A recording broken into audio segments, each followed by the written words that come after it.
National Broadcasting Company presents the National Football League.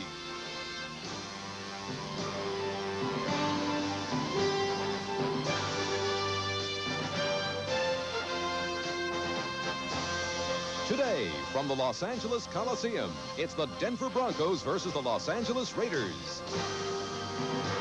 Brought to you by Bud Light. Everything else is just a light. By BMW, the ultimate driving machine. To arrange a thorough test drive, phone your nearest BMW dealer. And by RCA, technology that excites the senses.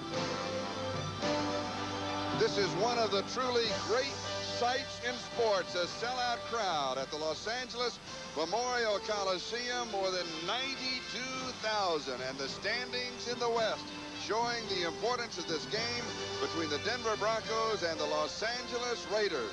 The Raiders have won 5 straight. Denver leads in the West as we start this second half of this exciting NFL season. The Raiders won the toss here. They'll be receiving. There's the head coach of the Denver Broncos, Dan Reeves. And Tom Flores, the mentor of the Raiders. And Rich Karlis will kick off. And look at this. They have not split a season series since 1977.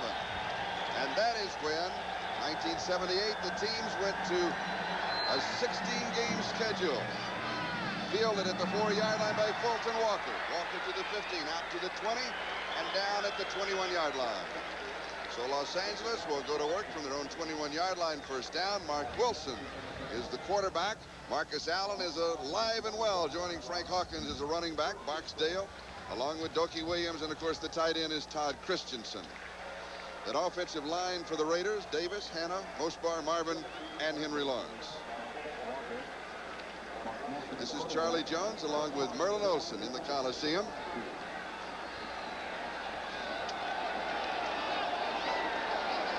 And Marcus Allen, moving into the slot of the right side, has been a thorn in the side of the Broncos every time they played. Wilson opens up. He goes deep, has the man. Good hit.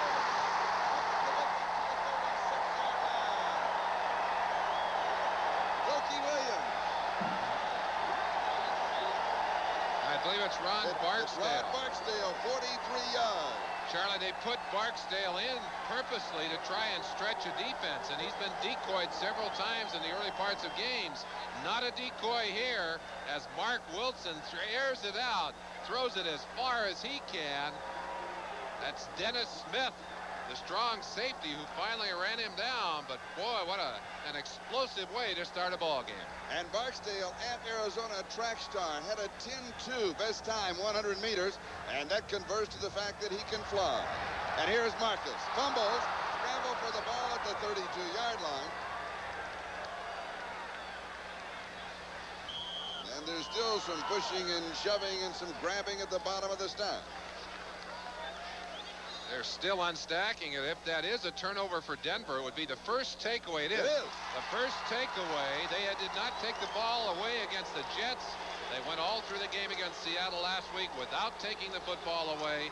And suddenly they're right back into it. Cragen ends up with the football. Let's go look at the blocking at the line.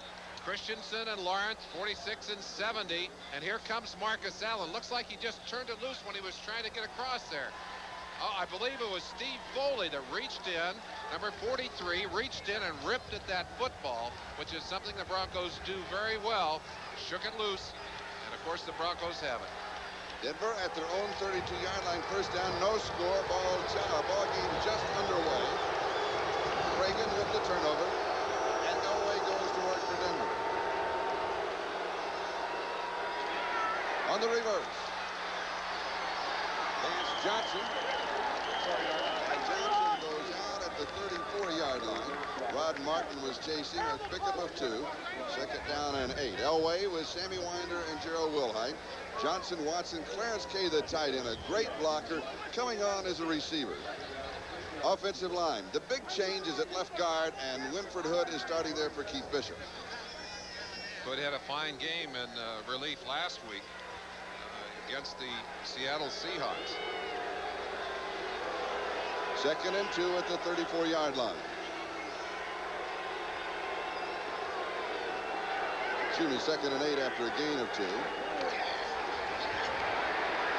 here's Winder. Just leans across the 35. It's going to be 3rd down against this defense of the Raiders. Let's take a look at it. And Greg Townsend starting for Howie Long. Howie's out with a hamstring. And Merlin, you talked to him, and he's not expected to play today. They're afraid he might tear it up and miss the rest of the season. McHale and Jones, the 4 linebackers in the basic set: Robinson, Matt Millen, McKenzie, and Rod Martin. And in the secondary, Mike Haynes is back starting on the right side, joining Lester Hayes, Turan, and McElroy.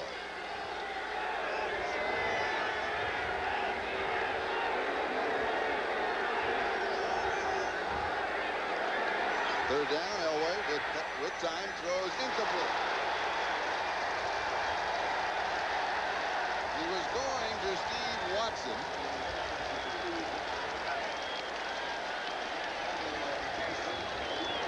Talk about the physical nature of defensive football. It's something the Raiders emphasize.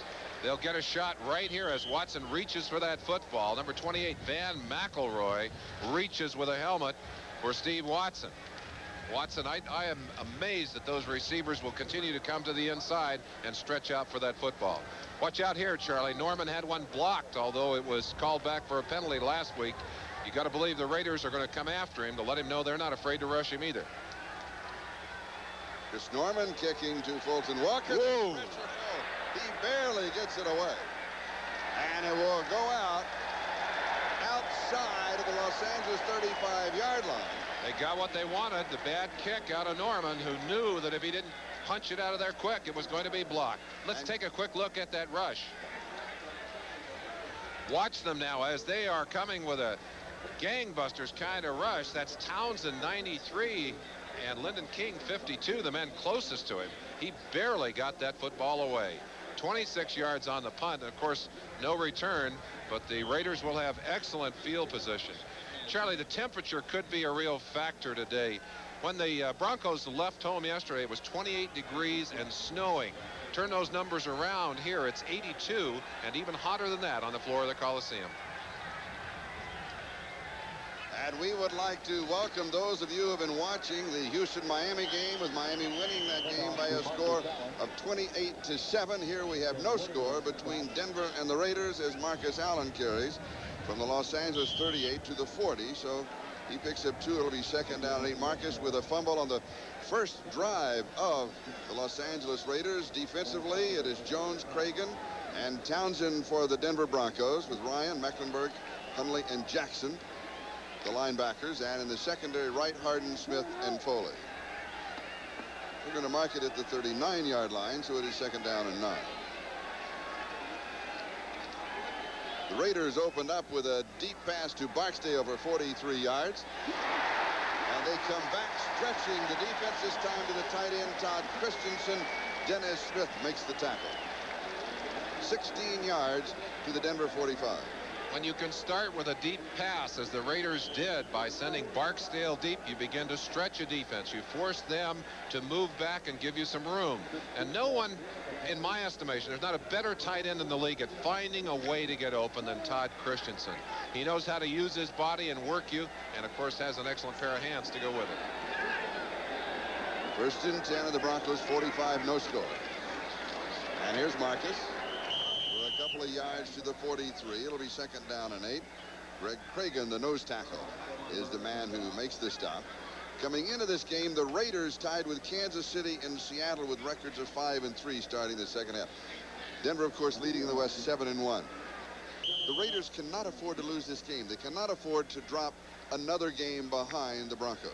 Well, and the other, conversely, Charlie, if they can win this game, they know that Denver has a killer schedule in the last half of the season, and that would put them actually ahead of Denver in terms of record within the division and record within the conference. And from Denver's side, of course, if they can win today, they can pretty well eliminate the Raiders in the race in the West. And here's Marcus Allen, left side.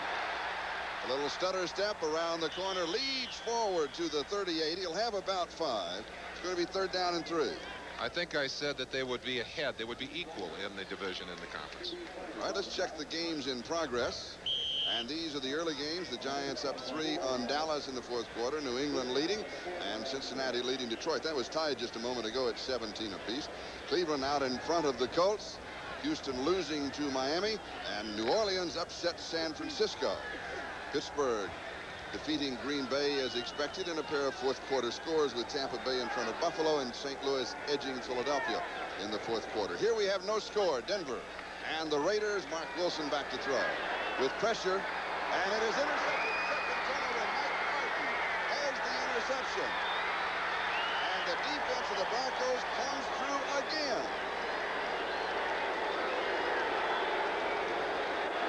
Boy, there are some real battles going on down there. Let's look at what they were doing to Todd Christensen on that last play. Christensen coming off from his tight end post, gets into traffic here. That's Dennis Smith, 49, who just does a wrap-up on him, and they go to the ground.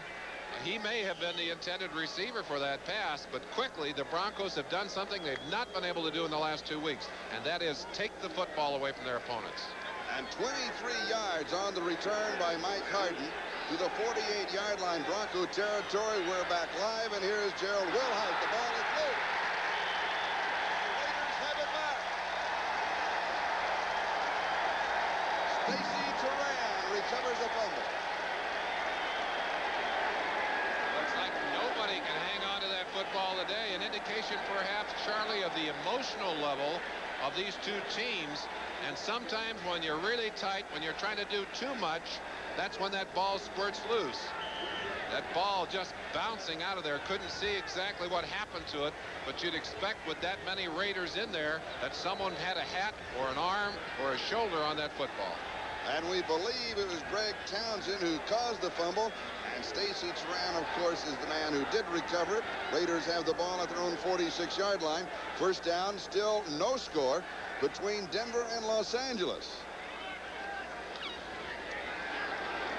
Wilson with protection stands in, throws. It is incomplete, going to Todd Christensen, his tight end. And now for an update, let's go to New York and Bob Costas. Charlie, after a pass interference call inside the 5, the Bengals are knocking at the door, and Larry Kinnebrew cannot be stopped. He goes in from the 1 with 40 seconds remaining. Now the game has ended, and Cincinnati wins at the Silverdome 24-17. All right, thank you, Bob. Here in the sunshine of Southern California, the temperature climbing through the 80s. We have no score, Denver and the Raiders. And it is second down and 10 for Los Angeles at their own 46-yard line.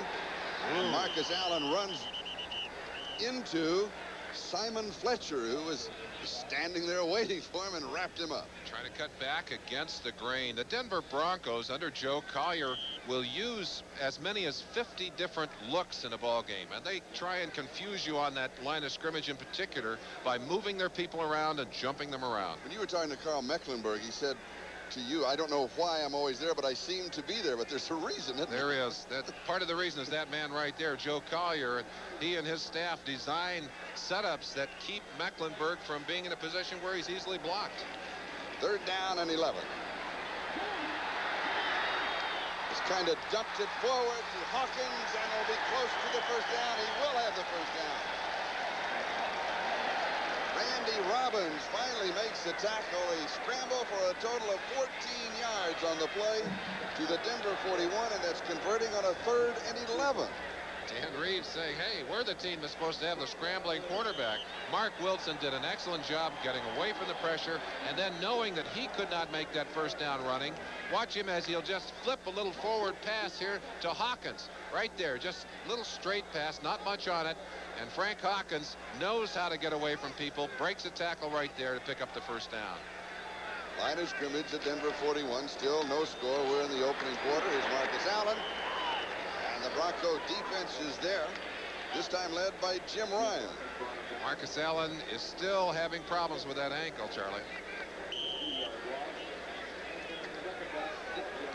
And now we'd like to welcome those of you who have been watching the Cincinnati-Detroit game, with Cincinnati winning that by a score of 24-17. And here in the Coliseum, the score is Denver nothing and the Raiders nothing. With just over 7.5 minutes left to go in the first quarter. Second down and 12 at the 43 of the Broncos. Wilson stands in. It is high, but pulled down. A great reception by Doki Williams. The ball pops loose. Recovered inside the 15. I think they blew it down, Charlie, when Doki hit the ground. But Marc Wilson doing an excellent job of standing in. The Broncos have gone 6 games now with 5 sacks or more in a game. But they are able to hold him out here and keep him protected long enough to get that pass off to Doki Williams. And watch it at the end of this play. Doki goes to the ground. That ball in the air, but recovered by the Raiders, so it really didn't matter. Here comes the heat. Mecklenburg 77 and Cragen inside, or Townsend 61 inside. A little bit of a hang up there by 79 Bruce Davis as he turned Mecklenburg away to give Marc a chance to throw that football.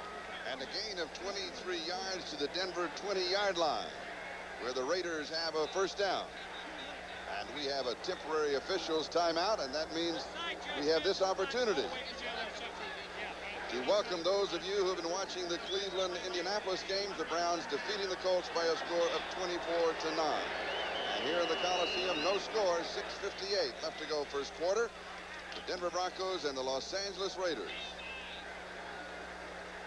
The Broncos, Charlie, have taken the ball away twice already from the Raiders. Once they gave it right back, and the other time they couldn't get a drive started. So they have not been able to capitalize on a couple of early opportunities so far in this game. Marcus Allen showing motion. Over the middle, the pass is complete to Andy Parker, the tight end. A gain of 7 to the 14-yard line. It'll be a gain of 6. And it'll be second down and 4 as Tom Jackson makes the tackle. So now, Merlin, 13 offensive plays for the Raiders, 7 passes, and the other 6 rushes by Marcus Allen. But you're going up against a defense that plays very tough against the run. They were number 1 in the league against the running game until last week. Kurt Warner averaged 6.6 yards per carry on them. But they are much tougher against the running game traditionally than they are against the passing game. That is Andy Parker's second lifetime reception in the National Football League. Here is Marcus Allen inside of the 10-yard line. An excellent effort by Marcus Allen. Watch Marcus as he stretches for this first down. I'll tell you, just an amazing player. He and Elway both, the kind of players who can make something out of nothing. That play is dead there, except for Allen's ability to change direction and then to control his body well enough to fall forward. I think knowing full well what he had to get for that first down. Report on Rulon Jones, a strained left knee. They think he can return to the lineup. Would be a blow if he can't. 11.5 sacks on the season.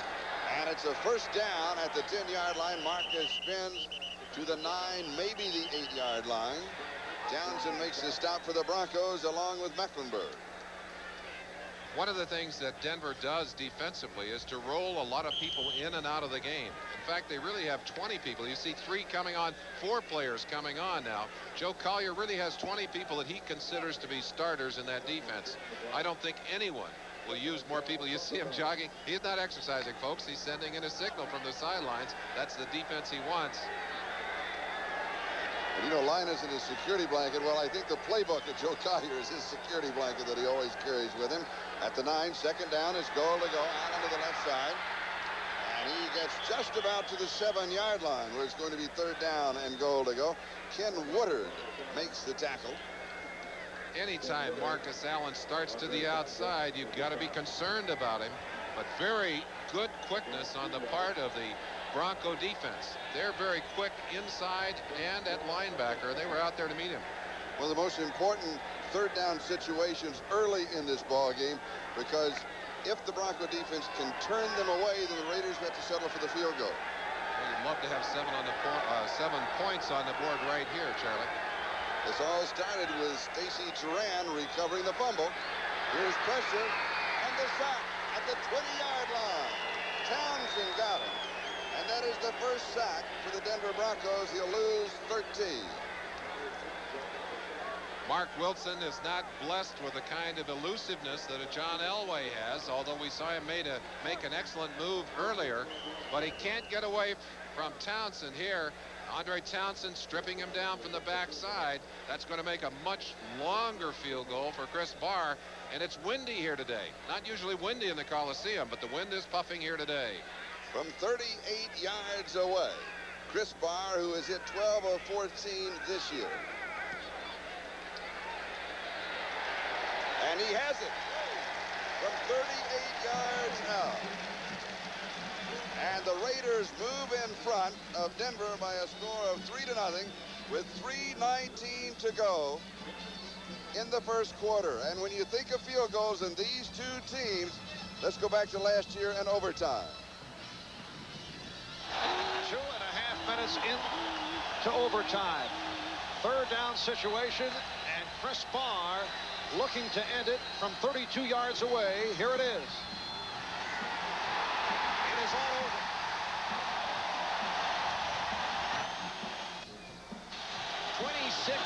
Yards for first place. The Raiders go home 10-4. First place in the West belongs to Tom Flores, silver and black. The voices of Marv Albert and Dick Enberg, and when these two teams have mashed it up over the last 6 contests, I mean, it always comes down to a field goal or less. It's been a strange and highly competitive season, Charlie. And, of course, the game earlier this year in Denver won by the Broncos 38-36 in a wild shootout. So they continued on that course this year as well. And from the early goings here, we can expect the same kind of day today. And something else, in the last 6 games, the team that has led at halftime has lost the game. Now, that is a strange stat. That's not one you would expect to see. Well, Mark Wilson so far able to have more opportunities by far than Elway. Elway really looking to his first major opportunity to get going here. Barr kicking off with Lang and Bell deep. And it is taken at the 3-yard line on the return by Ken Bell. Fumble. Kicked away. It is inside the 5. The Raiders may have it. No. The flag is down back at the 18-yard line. The original signal was that Denver have recovered. Let's see if the official pointed the wrong way. Very concerned Dan Reeves on the sideline. Let's go back and look at the play. Ken Bell, the rookie, getting great pressure here as he heads up into traffic. 56, Jeff Barnes put his helmet right on the ball, and I believe that might be construed as an illegal bat right there. By Andy Parker, you're right. Andy Parker just stood up and whacked that football. Here's another look at it after the fumble. Watch the shot as number 56, Jeff Barnes, just put that helmet right on the football. Tom Jackson, 57, had a shot at it, and that's volleyball there. And there is a flag down as the Raiders have recovered the ball. That's Vance Mueller, number 42, the rookie taken in the 4th round of the draft out of Occidental, but we'll go back to the penalty flags. Well, and the Denver Broncos pointing toward the Raiders, but let's see what happened on the play. Jerry Seaman, the referee, with the call. We had illegal batting the ball during a fumble in the direction of their goal line, so there's a penalty on Los Angeles. Since it was during a loose ball, Denver will retain the ball, and we'll have a 10-yard penalty, first down. So the decision is that the illegal bat took place while the ball had not been in the possession, was not yet in the possession of the Raiders. So they're going to give the ball back to the Denver Broncos. A costly penalty. There's the bat again. Andy Parker goes up and swats the ball toward his own goal line. And the Raiders did not possess the ball at that time. It was a free ball. So the ball, they'll mark off the penalty and give it back to the Denver Broncos. And Denver has dodged another big bullet here early.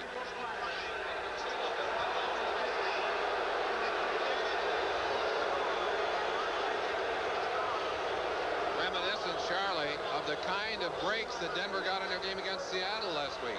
A couple of big special teams plays. For example, the block punt that went in for the touchdown, called back on a penalty to give Denver an opportunity to win that game. And already some sloppy special teams play has been reversed by a call here. So Denver has to be concerned, and Reeves is concerned about the sharpness of his team. He said, we're simply not playing the kind of football we need to be playing at this time in the season. And now Jerry Seaman, the referee, is explaining the call to Tom Flores, the head coach of the Los Angeles Raiders. And there was no question that it was an illegal bat, and no question that there was no possession when it happened. You saw Flores. He didn't argue at all. No. And the call is right, but it's a costly call, and it's an unusual call. We don't see it very often. Yes. That's one you see about once every 4 or 5 years. And there's the culprit, Andy Parker. Well, I'm sure he was trying to do what he thought was right. In the heat of battle. Yeah. Sure. Notice the conversation with Dan Reeves, much shorter. He doesn't need an explanation. All he wants to know is I've got the ball. Here it is, the illegal bat.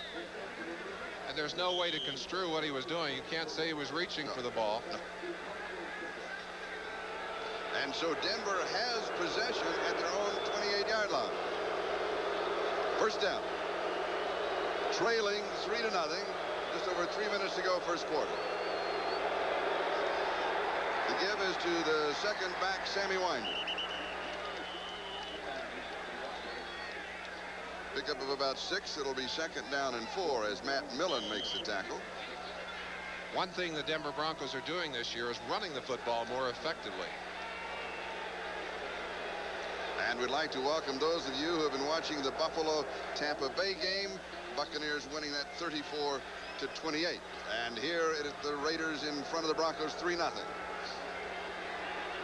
Second and 5. Elway with pressure, and he is sacked at the 21-yard line. Sean Jones got him. That is his 7th sack of the year and the first for the Raiders.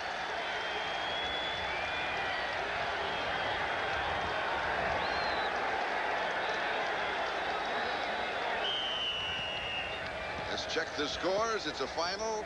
The Giants defeating Dallas by 3. In the fourth quarter, New England out in front of Atlanta. And here are other finals with Cleveland, Miami, and New Orleans upsetting San Francisco. Green Bay loses. Tampa Bay wins. And St. Louis wins. Loss of 9 on the last play. Third down and 14. Elway over the middle. The pass is complete. It will come up short of the first down as Will Hyde on the receiving end. It's going to be about 3 yards shy of the first down. A pickup of 11 as Jeff Barnes makes the tackle. Charlie, we mentioned it at the opening of the game, but the Raiders are playing defensively without Howie Locke. Howie strained a hamstring last week and said, hey, if you want me to play, I'll play. But there's great concern that if he plays today, he might re-injure that hamstring and be out for the rest of the year. So far, they're putting good heat on Denver without Howie in the lineup. And this is one of the men they put the heat on. Chris Norman, his first punt good for only 26 yards. They're sending everybody again. They'll come after him. Bad kick the first time around, and here they come. Short again. It away. It is short. Fulton Walker will let it roll. It takes a Bronco roll to about the 21-yard line of the Los Angeles Raiders. Ricky Hundley down with the coverage. 43 yards on the kick and the roll. Raiders lead it. Back in a moment. 15 seconds to play at the Meadowlands. Rafael Septien's 62-yard field goal attempt for the Cowboys is short. The Giants, with the help of 181 yards rushing and 2 touchdowns by Joe Morris, prevail 17-14. Thank you, Bob. Here at the Coliseum, the score, the Los Angeles Raiders 3 and the Denver Broncos 0. The sun is shining in Southern California and a sellout crowd of more than 92,000 on hand.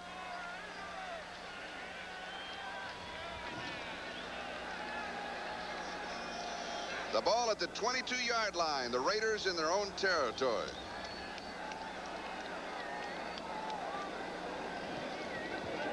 Hester showing motion. Wilson's pass complete to Marcus Allen. A gain of about 5 yards on the play. It'll be second down and 5. Ken Woodard with the tackle. New England 25, Atlanta 17. That is a final, and now the game's just underway with ours. The Jets trailing Seattle. That is in the Kingdome. San Diego with a new coach in front of Kansas City 2-0. And Washington leading by 3 over Minnesota. And here's Marcus, spins away. Makes a good move. First down, 32-yard line.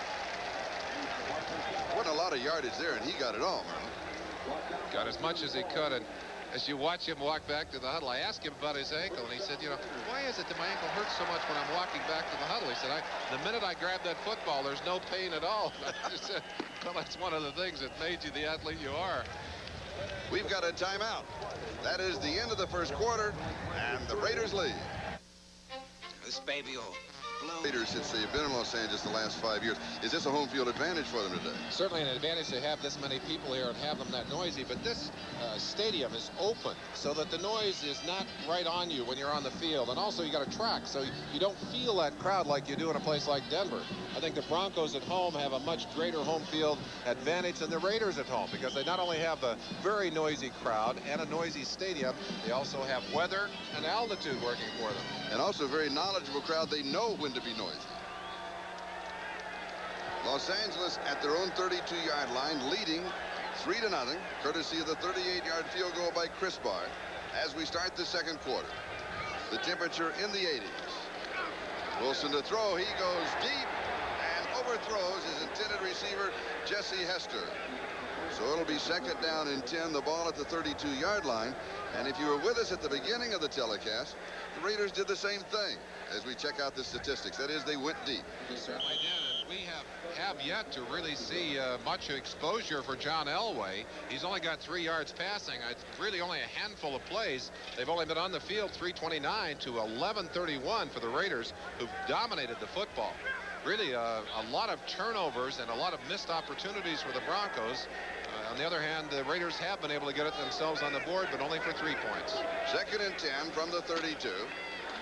And here's Marcus Allen, and the flag goes down. Let's go back to that time of possession. I don't remember a ball club in the opening quarter having that little time, you know, maybe 4 or 5 minutes, but just over 3 minutes. Broncos have been a team that's been able to control the football and have been able to consistently move the ball. They certainly prefer, of course, as we all would, having the football. Illegal use of hands to the face, number 71 defense, first down. It is on Greg Cragen, the nose tackle of the Denver Broncos. We mentioned the jumping around that goes on the line, and sometimes when you're shifting from one position to another, you crowd that ball too much, and I think that's what happened to Cragen on that last play. Broncos will move 2 people in particular around a great deal. Karl, Mecklenburg, 77, and Rulon Jones, number 75. And they love to get those 2 guys together and stunt them. They create so many problems for you. At the 40-yard line, Raiders in their own territory, first down. Wilson, as pressure slips away, now he's got time, and he goes to his tight end, Todd Christensen, close to the first down. Now let's go to New York and Bob Costas. Charlie, the Patriots are now 6-3, and this 59-yard punt return at Foxborough today helped them to a 25-17 win over the Falcons. In addition, the kicking of Tony Franklin was a big factor. He was 4 for 4 on field goal tries. Back to Charlie and Merlin. Thank you, Bob. And by the way, I haven't had a chance to tell you, but you did a great job at the World Series. I really enjoyed all of the announcers, and particularly Bob's work. And one of the toughest things of all is being that winning clubhouse. Oh, yes. Final 2 games, just dramatic games, dramatic games. Charlie, as they're marking that ball, you can see it's close to a first down, but no first down for the Raiders here. Let's go back and look. We talk about the shifting of the defensive line. Now watch as Wilson comes up, he'll start to call his audible, and you see how they're moving inside, trying to give him a different picture. And very often they'll make that kind of move, and then just before the snap they'll move again. Very difficult to try and figure out who am I going to block, who are you going to block. Here's Wilson back to throw over the middle into a crowd, and Christensen pulls it down. Christensen, the number 2 receiver in the National Football League, behind Al Toon of the Jets. And he has the first down. One of the reasons that you saw that pass thrown quickly is that the Raiders anticipate that they're going to have a lot of heat. They're going to have people coming after them. And On the far side of the field, they've got Karl Mecklenburg on the sideline. A thigh injury, a deep bruise against the Jets 2 weeks ago. And he's concerned about that, but he also got a whack on the head out there. And so they're checking him out on the sideline. Steve Antonopoulos, the trainer, over there with him. Wilson, a little play action. He's got pressure. He goes down. Jim Ryan got him. That is the second sack for the Broncos, but there's a flag.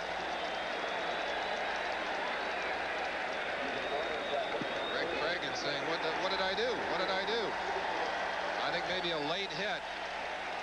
Jim Ryan, number 50, the man had the quarterback clearly down, and Cragen may have come in too late.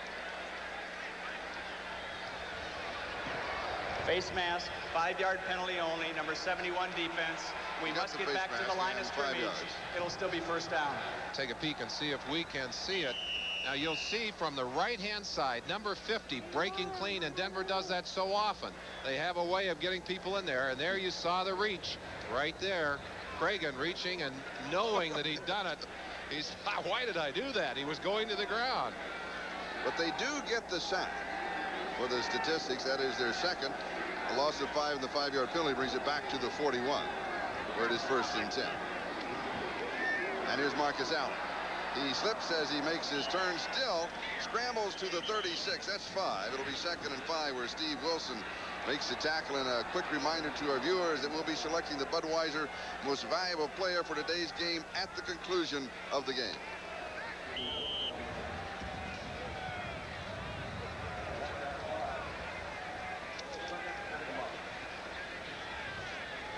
.12:23 and counting. That is the time remaining in the first half.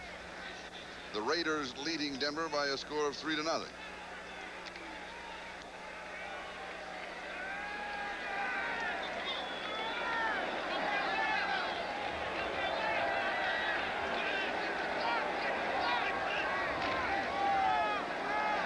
here's Marcus. Oh, he's something to watch inside the 20 and pushed out of bounds at the 20-yard line. The Broncos came to the line with 9 men that time. The Raiders countered by sending Marcus outside. He'll take a little dip right there and then just use his speed to get all the way to the outside and down that sideline, picking up the first down and valuable yardage, and making Joe Collier on the sideline scratch his head. What do we do now? Because when Marcus can get outside of you that way, he can really give you fits. Not only the only running back to gain 100 yards this year against the Broncos, he had 102 yards rushing. He had 102 yards receiving in that ball game.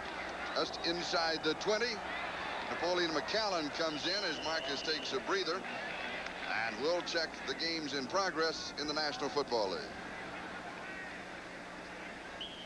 In the second quarter, Seattle leading the Jets. San Diego and Kansas City. Al Saunders, the new head coach at San Diego, and Kansas City had to say, why me? Why did you wait one more week? And Minnesota leading Washington. The Vikings are for real.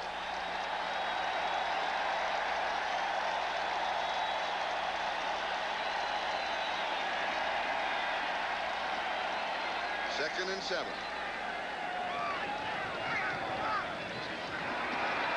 McCallan, and he is wrapped up after a gain of a yard on the play. Now let's go to New York and Bob Costas.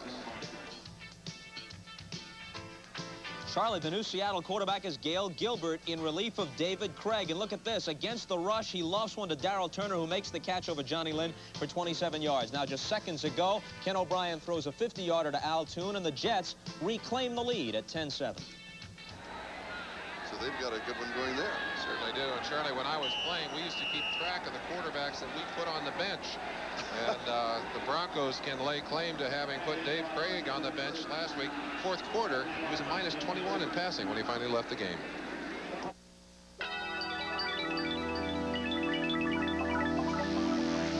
The front-wheel drive Dodge. Jones with Merlin Olsen. 10:39 is the time remaining in the first half. And look at the time of possession.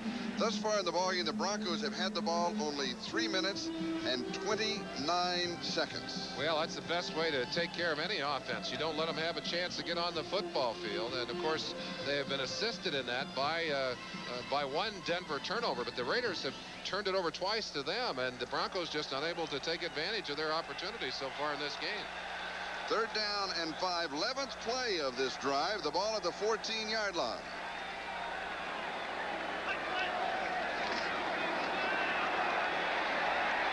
Wilson, it is intercepted in the end zone.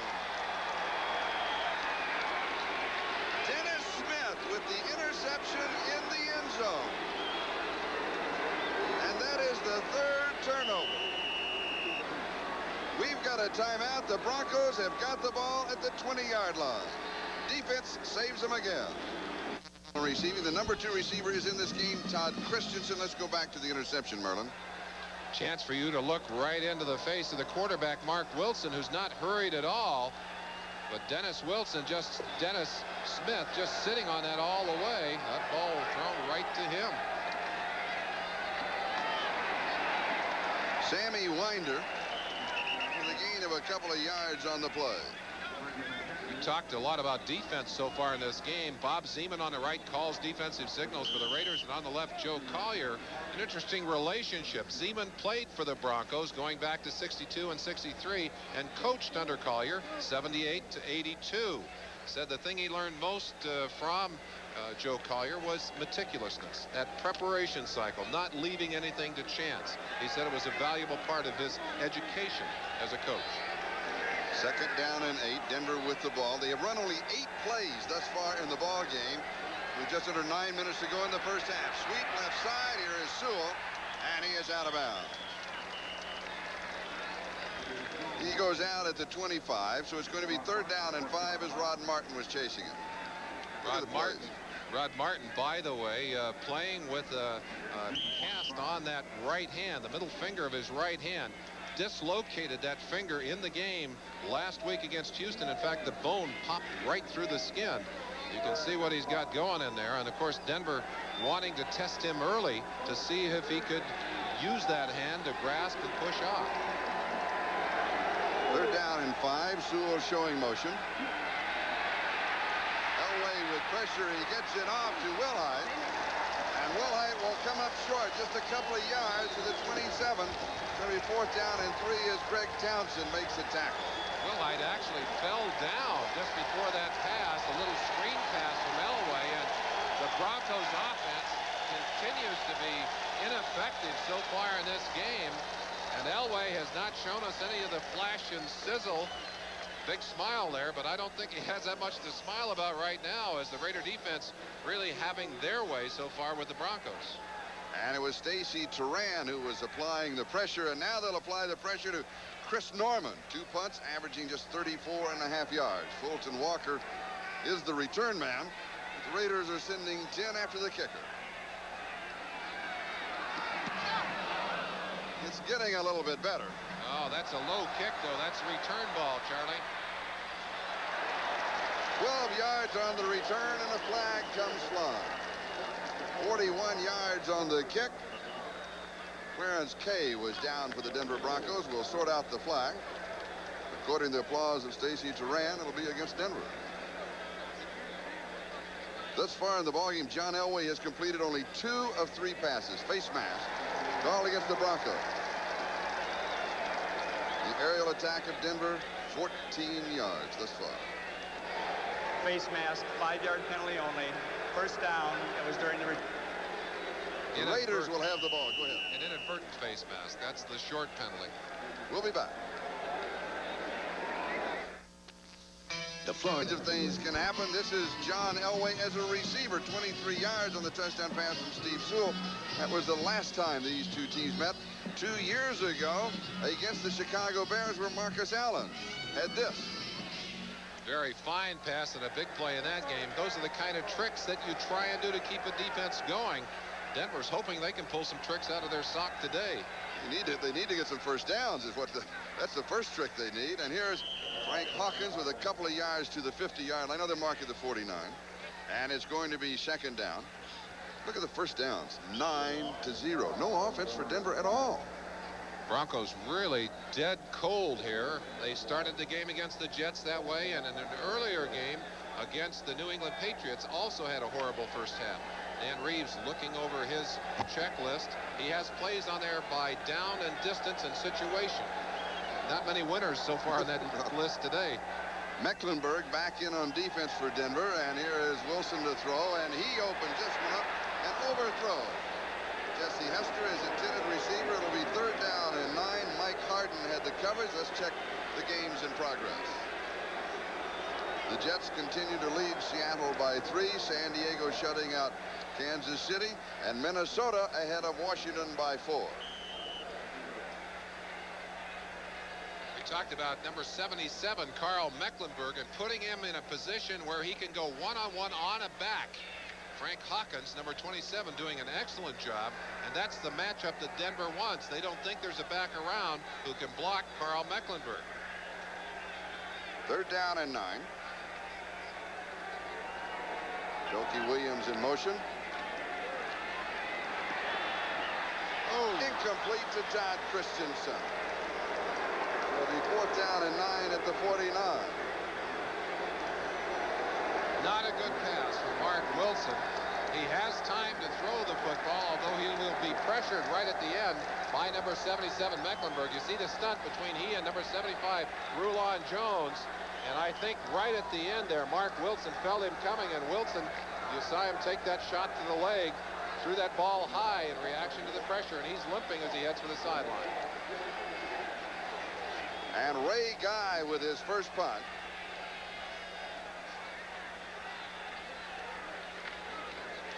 And he's kicking to Gerald Wilhite. And it was sailed into the end zone for the touchback. The Raiders lead it 3-0, 7:47 left in the first half. Marc Wilson on the sideline, and Jim Plunkett is warming up. Tremendous advantage to have the experience of a Plunkett. He's come off the bench many, many times, and of course his heroics in past seasons well noted. Earlier this year had to come in when Wilson hurt his thumb, and as they continue to check Marc Wilson's knee, we may well see Plunkett in this ballgame. Raiders lead it 3-0, 7:47 time remaining first half. Denver from their own 20-yard line.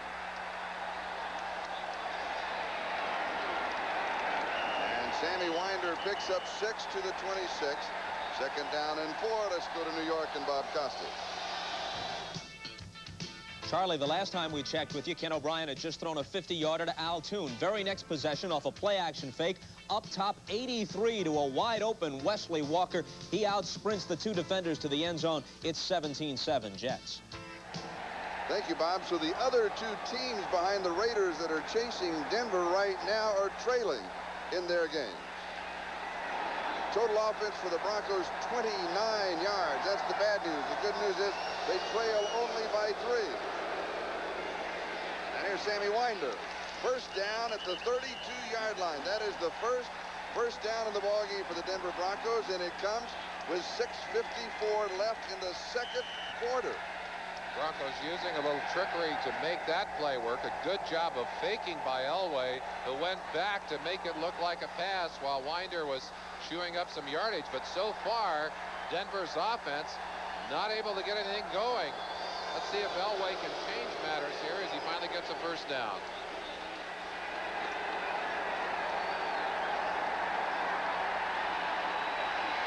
Sammy Winder slips a couple of tackles and fights his way past the 35 to the 37-yard line. He'll have 5, and it'll be second down and 5. Jerry Robinson makes the tackle, and Winder has carried the last 3 plays. Lester Haynes on that side working on Watson, and they don't like each other. He pushes Watson right out of bounds and then comes up. Lester also doesn't really like to stick his nose in there on the tackles. But he and Watson in there, you come right back at him. Watson comes back at him. There's no love lost between these 2 teams. Now there's a lot of talking going on when Lester's involved. And here's Winder, drop throw loss. He'll lose 2. And it's going to be 3rd down and 6 as Matt Millen makes the play for the Raiders, and 3rd and 6, and that means that Elway will be throwing. The man looks like a bulldog, doesn't he? Let's go outside, though. Vance Johnson now working on Lester's solo. A lot of words in the papers between these two. Lester saying, "You're not going to cut me," goes right after Johnson's head. Be interesting to follow those matchups during the day. Lester Hayes, a very physical football player, and no love, believe me, lost between he and the receivers of this Bronco team. 3rd down and 6, 3 wide receivers in for Denver.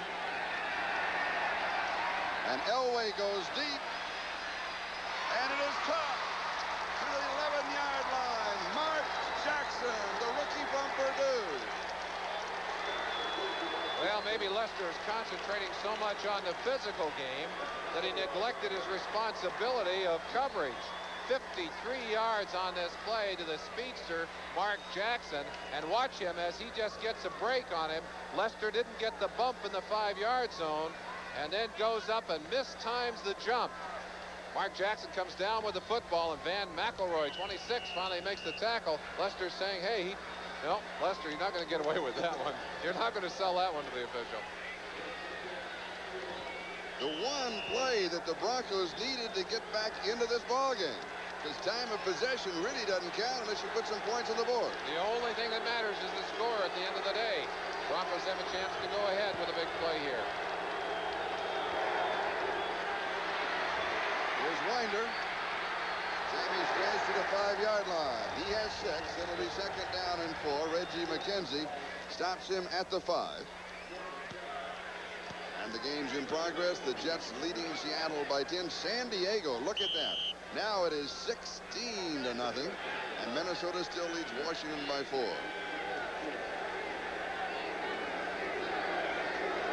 Second down and 4. The ball just outside the 5.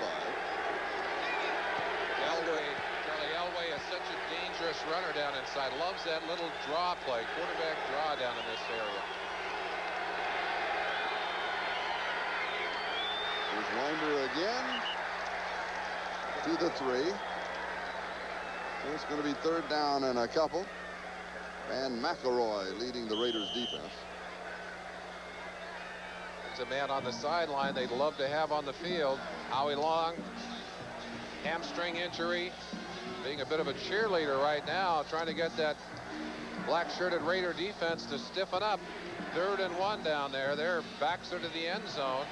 Elway and the Bronco offense trying to finally get some points on the board after a very frustrating and sloppy first half. 3rd down and 2 at the 3-yard line. And we've got a flag whistle sounding. I think we had an offensive lineman lifting up inside, and boy, that is a costly penalty. No, delay the game. Took too much time. In his 4th year, that's the kind of penalty that Elway will be kicking himself for, and you see him dropping his head right there. He's looking right into a 30-second clock, so he has no excuses.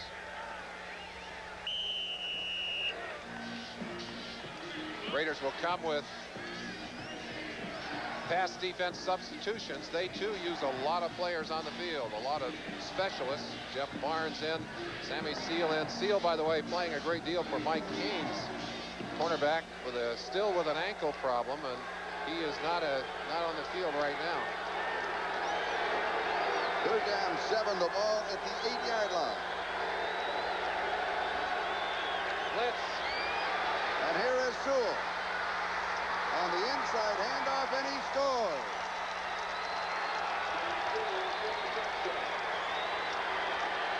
Charlie, I think a case of the Raider defense concentrating so hard on John Elway that they let Sewell get to the outside. Elway started out there on a little half roll, handed the ball back inside to Sewell. Watch it here. Elway starts out, hands the ball inside. The blitz is coming. Good blocking. 60 Paul Howard and 78 Winford Hood. But Sewell didn't need much help as he breaks it all the way into the end zone. And Denver putting together an 80-yard touchdown drive in 8 plays. And the extra point is up, and it is good. The Broncos have the lead, 7-3 with 2:06 left to go in sunny Southern California. And that last drive, 5 minutes and 41 seconds. So the Broncos proving if they can keep the football for a little bit of time, they can put some points on the board. It's Carlos kicking off. Fulton Walker. Stephon Adams are the deep backs on the return for the Raiders. 7-3 Denver. 2:06 left to go, first half. Short kickoff by Carlos. Ooh, it's going to bounce. And goes out of bounds Wow. at the 6-yard line. And of course, if it was not touched, they'll bring it back and kick it over. Stephon Adams very fortunate on that play. Looked like the wind got to that ball. It came down and he did not touch it. The ball kicked out of bounds, but that could have been a disastrous play. And I think Fulton Walker, with all of his experience, saying to Stephon Adams, look, when that ball, there you see the wind gusting. I think the wind just actually stopped that ball, but he's getting a little lecture from Fulton Walker, who's saying, look, you don't do that. You get up there and get your hands on that football. And the wind swirls here in the Coliseum. It's hard to judge. You see Steve Ortmeyer, special teams coach. He's the black-jacketed coach right there, signaling in the return. Now they've changed the return for the Raiders on this next play. They'll give them a different blocking look. We've got a timeout, and we'll be back. Give tricks for Marc Wilson the first half. 8 of 14, 126 yards. Good news, though, Charlie, is that that leg apparently is going to let him continue. And Plunkett thought for a minute he was going to get in the game, only to see Marc Wilson put his helmet back on and say, hey, I can handle it. The Broncos have picked off 2 interceptions. And Carlos kicking off to either Fulton Walker or Stephon Adams. At the 8-yard line, it is Adams on the return to the 20. And a flag is down as he is brought down at the 25-yard line by Randy Robbins. The Jets have scored again out in front of Seattle 24-7. San Diego continues to shut out Kansas City, so there's no big threat going in the West right now. And you saw, of course, the third score between Minnesota and the Redskins. Penalty will be marked off against the Raiders. Illegal block during the return, number 54, receiving team, first down. It's on Reggie McKenzie. That backs them up just outside of their own 10-yard line. And on a day when the Bronco defense has come up with several big plays to turn the Raider offense away, right now, again, they'll be thinking turnover.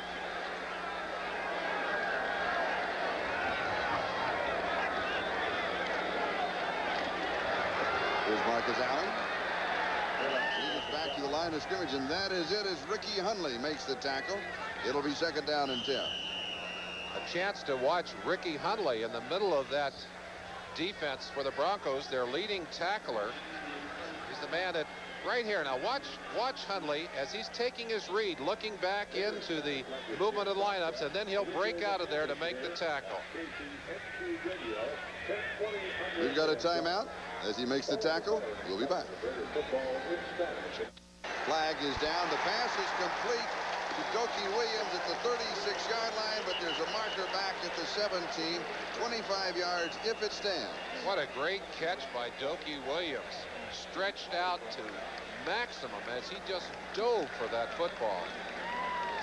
And the penalty is against the Broncos.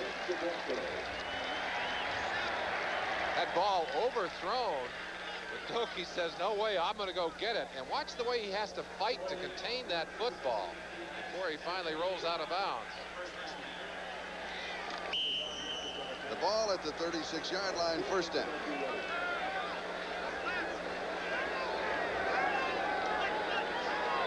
Wilson to throw again. Todd Christensen, it is incomplete. It'll be second down and 10. Christensen double teamed 55 Rick Dennison and 49 Dennis Smith, both of them on top of him. Marc Wilson throwing that football to the outside gave Christensen a chance at it, but he couldn't control it. Now, as we take another look at it, overall we had a very sloppy first half between two very intense ball clubs. And will they settle down, and will it straighten itself out in the second half? The Broncos have had 2 games where they played horribly in the first half, specifically New England and the Jets game, and came back to play well in the second half. The Raiders have not played as badly in this half as the Broncos have by far, but don't have as many points on the board as they should have at this point in the game. Flag is down. The pass is incomplete. The clock is stopped. 1:19 left to go. First half. Holding against Denver.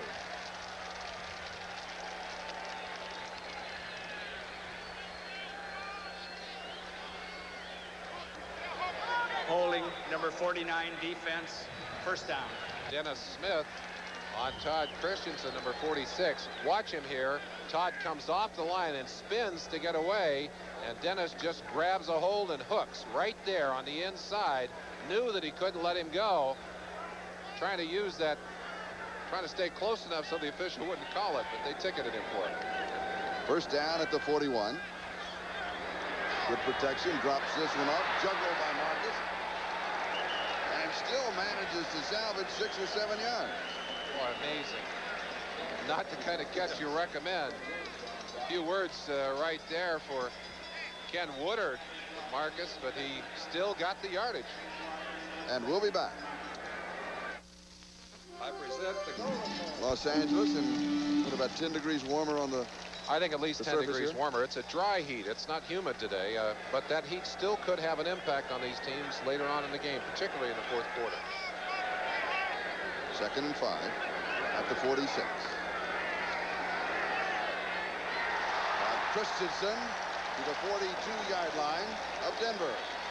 First down, 11 yards on the play, and the hurry-up offense continues. Very nice one-handed grab by Christensen and a good pass by Mark Wilson. Wilson with all the time in the world, and he finds Frank Hawkins open at the 25-yard line, well within field goal range, and 40 seconds left on the clock. A gain of 17. At one point in the season, the Raiders had given up more sacks than any team in the NFL, and they really have done a better job in the last few weeks of protecting their quarterback. Wilson, with all the time in the world to look downfield, and you can't give a quarterback that many opportunities or he's going to get you. Well, you're right. First 4 games, the quarterbacks were sacked 19 times. That's almost 5 a game. And the next 4, they cut it down to 2 sacks a game. It makes a big difference.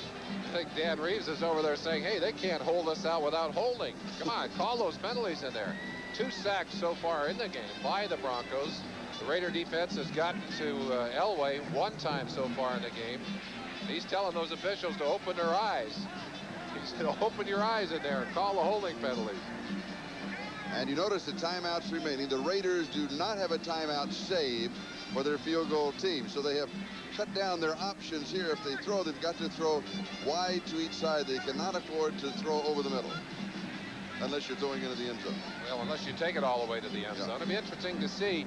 Tom Flores calls the plays for the Raider offense. Of course, an old quarterback, he's got definite feel for what he wants to do when he gets down into this end of the field. The first quarterback for the Raiders going back to 1960 in their first preseason game. First down, 39 seconds left on the clock. Wilson goes to the far side, and it is incomplete. Hawkins, the intended receiver. It's going to be 2nd down. Again, excellent protection, and I think a good decision by Frank Hawkins. Hawkins probably could have contained this football, but with Ken Woodard, number 52, right on top of him, as you watch the battle on the inside, and it's getting rough in the pits right now. Raider offensive line of Davis and Hanna on the outside, Henry Lawrence on the other side, Mickey Marvin, Don Mospar, all doing a good job of keeping Wilson clean on that play. Wilson has completed 12 of 20 for 173 yards. No touchdown, 207. Fumble! And Denver has it, Mecklenburg. Karl Mecklenburg. That is the 4th turnover by the Raiders. 2 interceptions and 2 fumble recoveries by the Denver defense. It didn't look like Mark Wilson got the clean snap on that ball. Didn't get away from the center, Don Mospar. And the Broncos just very quick to capitalize. What is that? The third time today they've shut out, they've pushed the Raiders away from their end zone with turnovers. And the Broncos take over with 30 seconds left to go in the second quarter. 2 timeouts remaining. Merlin. Charlie, interesting to note that in the last 2 games, Denver's a -5 on the turnover table. They've given it up 5 times more than they've taken away, which is 0 times the last 2 games coming into this one. Oh, this pass is complete to Gerald Wilhite, and he is dropped immediately by Jeff Barnes. Gain of about 4. They were all tough yards. 2nd and 6. Well, it's a football game, but inside of that game, it's a whole series of individual battles. And here's one. Wilhite, Jeff Barnes, number 56. And I think maybe Jeff Barnes won that one. And Denver says, we'll just let the clock run down. And the gun sounds. That is the end of the first half. It's Denver 7, Los Angeles 3. You surprised? I don't think either coach can be happy with the performance of his team in this first half. Defensively, the teams have played better than they have on offense. But both Reeves and Flores, I'm sure, are going to have a very serious conversation with their offense. Los Angeles dominating the clock, but only a 38-yard field goal. Back after these messages. Los Angeles, I'm Charlie Jones, along with Merlin Olsen. A very strange, almost disjointed first half. Charlie, Halloween on Friday night, but the hangover is still here. Patrick Boland, the owner of the Broncos, was out in the hallway here a moment ago, and he said, I'm going to go down to the dressing room and see if those are really my guys down there. And I'm sure that Tom Flores is feeling the same thing. The Raiders have actually squandered many more opportunities in this first half. They had 4 chances deep in Denver territory. First time Marcus fumbled the ball and the Broncos recovered it. Second time they were intercepted by Mike Harden. Third time Dennis. Back after these messages. Los Angeles, I'm Charlie Jones, along with Merlin Olsen. A very strange, almost disjointed first half. Charlie, Halloween on Friday night, but the hangover is still here. And Patrick Boland, the owner of the Broncos, was out in the hallway here a moment ago, and he said, I'm going to go down to the dressing room and see if those are really my guys down there. And I'm sure that Tom Flores is feeling the same thing. The Raiders have actually squandered many more opportunities in this first half. They had 4 chances deep in Denver territory. First time Marcus fumbled the ball and the Broncos recovered it. Second time they were intercepted by Mike Harden. Third time Dennis Smith intercepted them in the end zone, and then another fumble on a snap by Mark Wilson. So there have been 4 different opportunities for the Raiders that they batted away, and then that bizarre batted ball earlier on too, Charlie. So that was another one that could have been. And the statistics point it all out. They certainly do. Time of possession at the bottom, and of course we talked about the turnovers. 4 turnovers by the Raiders, and this comes after the Broncos have been shut out in the turnover department for 2 weeks. The yardage, as you would expect, not many chances for Denver to make yardage, and we've said it before, the best way to control Denver's offense is to keep them on the sideline, to keep Elway out of the game. And yet he's 4 out of 5 in passing. I mean, statistics lie. They do. They do. Just a reminder, Charlie. Well, we'll save it.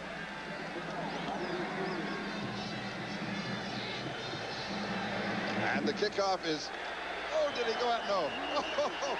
Oh, ever so close. Gene Lang just tippy-toed right to the goal line. See how close his toes came to that goal line. Watch it now. If he touches that goal line, that's the brakes. Ooh, just barely. The ball can't go out either.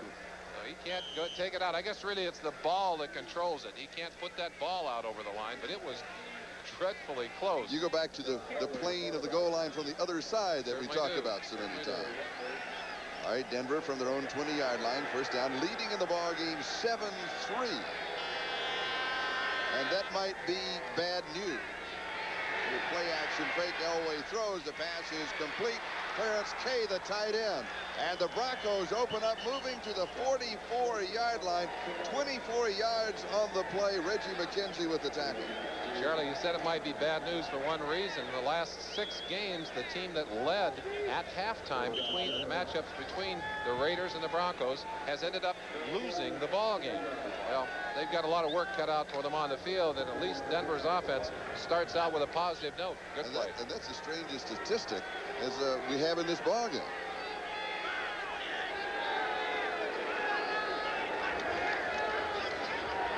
here's Sammy Winder. The 47-yard line. He picks up 3. And it is 2nd down and 7. Jerry Robinson makes the tackle.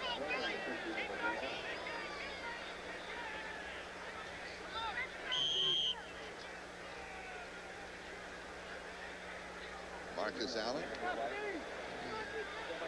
has an ice pack on his cheekbone.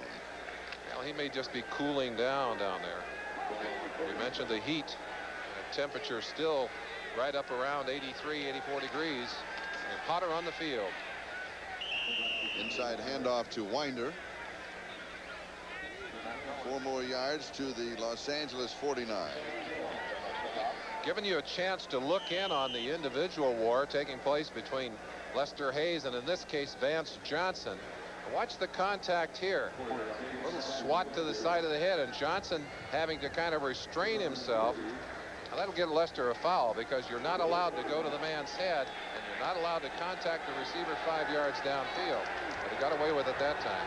3rd down and 3. Of course, that being a running play, the officials will overlook it, and we had some movement in that offensive line of Denver. Yeah, we said sloppy. And we've got some fisticuffs going on at the 50-yard line.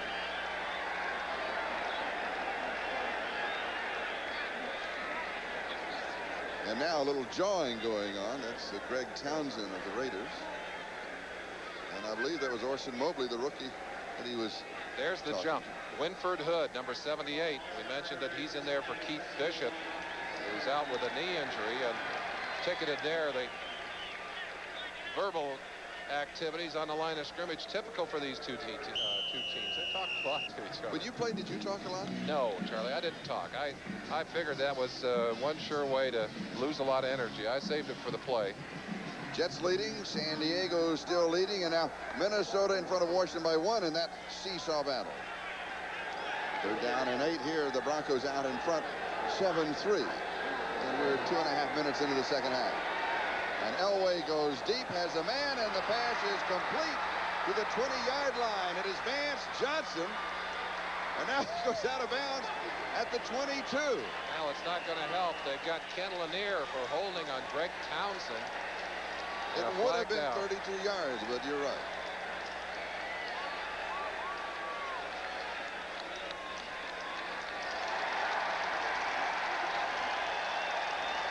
Let's look at the play anyway. It's a shame when you lose one this artistic, and believe me, Denver hasn't had many artistic plays to look at today. There is Johnson streaking down the near sideline.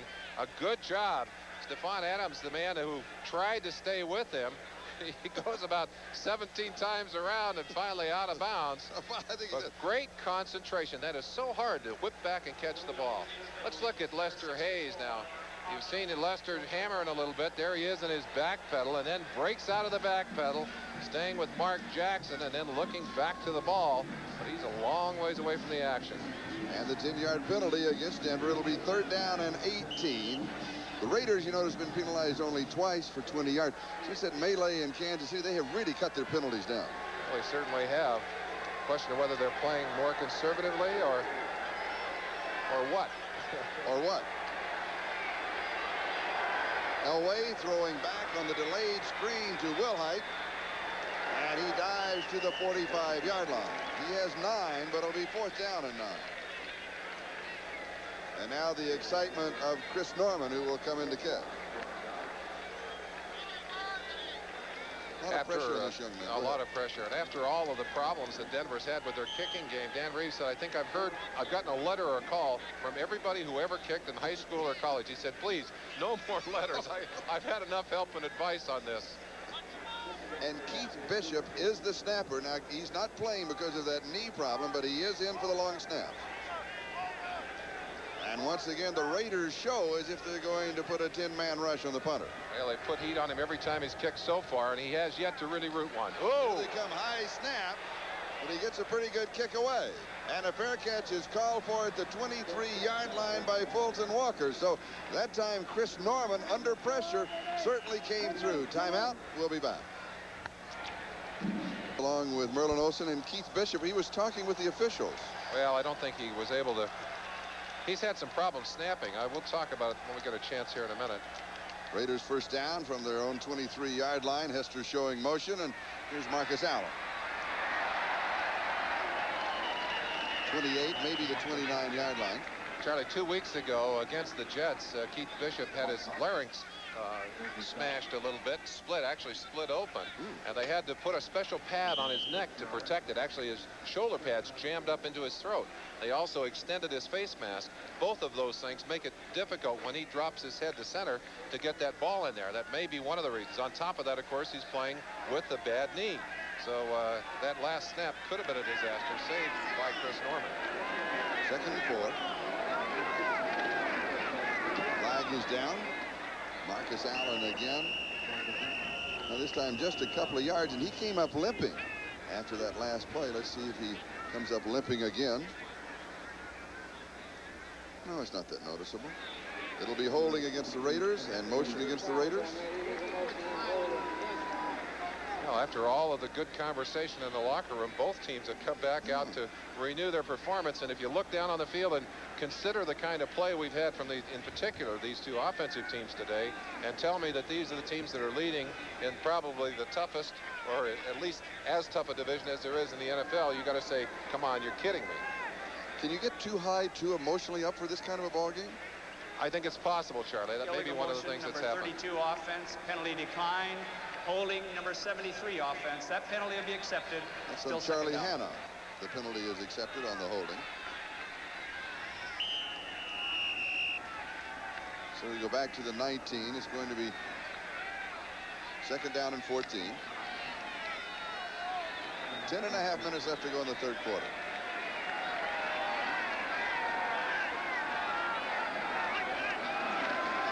Here's Marcus Allen again. And he's pulling Andre Townsend. Broncos will do a lot of slanting and shifting, and they like to free up Karl Mecklenburg, number 77, on the outside of your picture there. Watch him as he steps in, takes on the blocker, and then reacts to the inside to help Cragen, or Andre Townsend, actually, number 61, make that tackle. Good move. Mecklenburg has to control to the outside and then come back inside to help Phil. Now, they played Mecklenburg all over that defensive line. Inside, outside, up and down, as also as a linebacker. Does the opposing quarterback look for him when he comes out of that set? Better. Good protection. And the pass is complete for the first down to Doki Williams. 18 yards. And the first down. Second fine catch of the day by Doki Williams. He dove for one on the sideline earlier, and this ball thrown slightly behind Doki, and watch him go back to get it. Right there. Look at him. He has to stop and actually go to the ground. Almost a hook slide, reminiscent of the series on that one. Doki, 3 receptions for 65 yards, comes wide to the near side. And here's the running attack of Marcus Allen. The Raiders continue to mix it up. They trail 7-3. Jim Ryan makes the defensive play for Denver. Excellent play by Ryan. Ryan, by the way, entrusted with calling the adjustments to that Denver defense. They had Ricky Hundley doing that earlier, but Hundley was having trouble getting the defenses called and then reacting to that very complex defensive system. It's old hat for Ryan, and he's taken part of that responsibility. Loss of a yard, 2nd and 11. Go.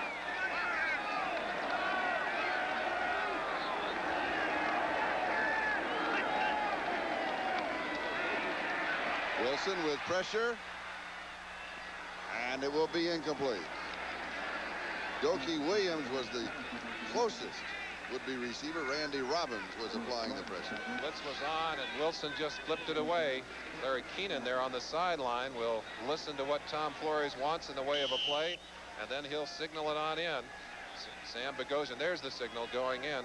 Sam Bogosian, the offensive line coach, on the other side of Flores, and then Collier will wait. The defense waits traditionally until the play goes onto the field, and then he makes his call. I wonder what's in that book, and I asked the question. He said, well, a lot of information that we stockpile on the Raiders.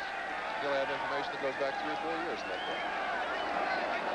Everything that you would want to know about the Raiders. And more. 3rd and 11, a flag is dropped. Marcus Allen, the ball carrier. The whistles had been sounded. And it'll be a delay of game against the Raiders. Wilson has completed 13 of 22. Offense, still 3rd down. 199 yards, no touchdowns, and he has been intercepted twice. So it'll be 3rd down and 16. And now let's go back and check all of the scores. The Giants defeating Dallas by 3. New England over Atlanta, and Cincinnati downing Detroit. All close, good ball games. Cleveland defeating the Colts. Miami over Houston as expected. New Orleans upsets San Francisco. Pittsburgh wins over Green Bay. Tampa Bay wins over Buffalo, and St. Louis by 3 over Philadelphia. Those are the early finals. Here it is Denver 7, Los Angeles 3. 3rd and 16. Tipped, and it is incomplete. Doki Williams, the intended receiver, and the Broncos let an opportunity for an interception get away. Broncos with 3 men rushing and everyone else back.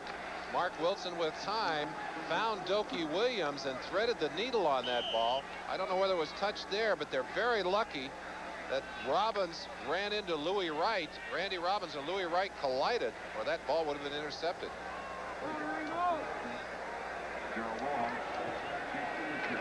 Ray Guy with a low snap and pressure,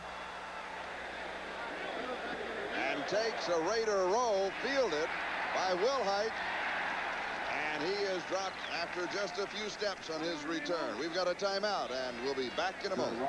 The Jets in front of Seattle, San Diego in front of Kansas City, and Minnesota leading Washington by 1. We've talked about the sellout here. Well, there are going to be some changes. This is a look at the press box now. They have a new press box. There'll be an addition of luxury suites on both sides, not in the end zone, but sideline to sideline. More than 4,000 seats are going to be added, and the luxury seats are really a great demand for them here. They're really well received here in Los Angeles. Elway throws, fires, and it'll be close to the 1st down. He goes to Vance Johnson, and he's brought down by Lester Hayes. And that is a talking configuration, a confrontation between these two. Let's take a look. Good arm strength. Lester giving Vance Johnson a lot of room, and you can't do that. Elway has such a powerful arm that you don't have a lot of time to recover. The two of the very best pass rushers in football, both idle today. Howie Long with a hamstring injury, Rulon Jones with a knee problem, and they won't take any risk. You see the ice pack on Rulon's left knee there. Gain of 11 and a 1st down at the 39-yard line. Denver leads 7-3. Steve Sewell, the ball carrier, and he goes to the 46-yard line. They're going to give him. That's 7, and it's going to be 2nd down and 3. Sewell scoring the only touchdown of the ball game, and he did that from 8 yards out. Sam Seal with the tackle. 6.5 minutes left to go in the 3rd. Charlie, except for that one long pass to Mark Jackson, 53 yards. 53 yards, this Denver Bronco offense has been very silent throughout this game. Yes, they have.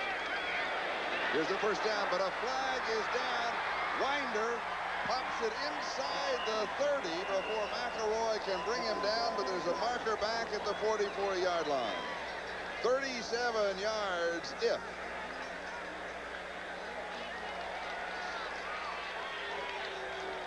It looks like it may be against the Raiders. They're moving on down the field.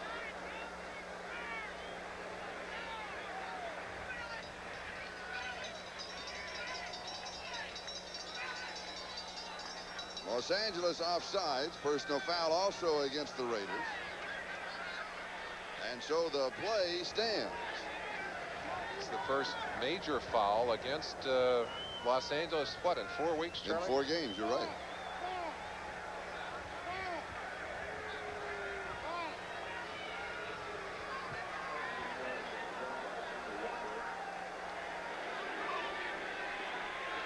Here comes the play as Winder breaks inside and gets into the secondary. Very few bodies around as he was apparently a blitz on the inside. Offside, defense, penalty decline, personal foul, unnecessary roughness, number 43 defense accepted, 1st down. It's on Sam Seal, and they'll tack it on to the end of the play, so the line of scrimmage becomes the 14-yard line, 1st down. You mentioned that Sam Seal playing in there for Mike Haynes. An ankle injury has kept him on the sideline. Seal heading to the sideline is James Davis, number 45, and he said earlier, he said, I feel like I got a bullseye on the front of my uniform. They've been picking on him, but Elway hasn't come after him that much today. Of course, they haven't thrown that many passes. So the Broncos with an opportunity here, leading 7-3. And they go to Winder. And Sammy goes to the 10-yard line.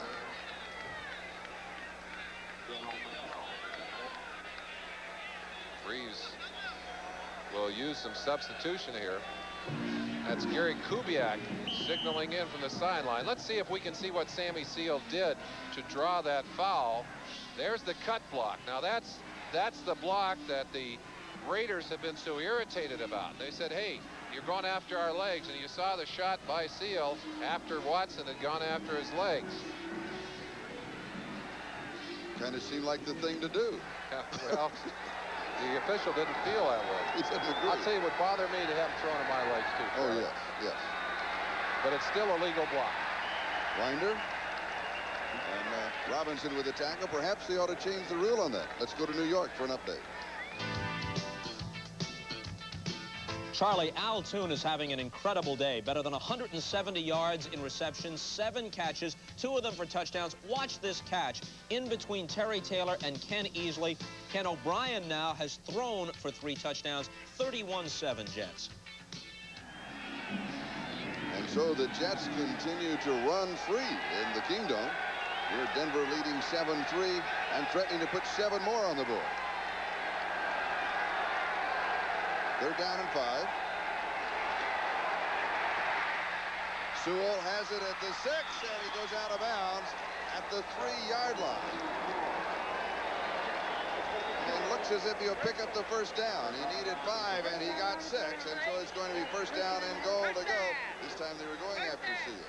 Watch Sean Jones, 99, from the right side of your picture, in on Elway. Elway throws as he retreats and still is able to put that ball right on target. And Sewell, dancing down the sideline, is going to be just a couple of yards short of the end zone as they'll put it in play on the 4-yard line. And it's first down, goal to go, just inside the 4.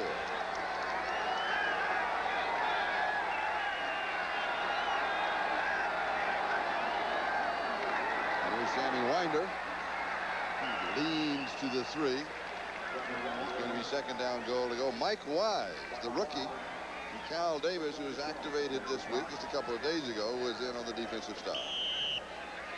Well, the war continues between the Denver wide receivers and the defensive backs as Lester says, hey, you're not going to get the best of this one. I got to believe that we're going to have an all-out fight at some point in this game. We're going to see another major penalty against either one of those receivers or perhaps one of the Raider defensive backs. And illegal, of course, to go against the receiver's head. Can't go at the head. Elway fakes the inside dive. And here is Winder. And he pulls his way into the end zone for the touchdown.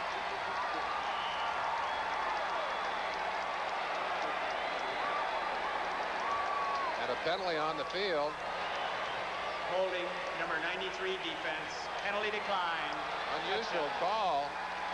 93 Greg Townsend, a defensive end, called for holding. Elway with a good play action fake that froze the defense, and then it could not find an open receiver in the end zone. Just flipped it out to Sammy Winder. Sammy found enough room to squeeze into the end zone. A 72-yard touchdown drive by the Denver Broncos in 7 plays.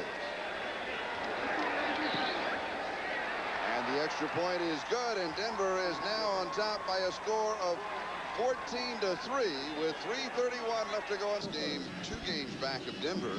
They cannot afford to fall 3 back.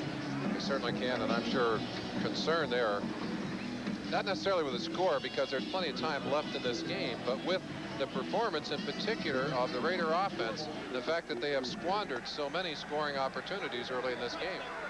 Rich Karlis kicking off with Fulton Walker and Stephon Adams.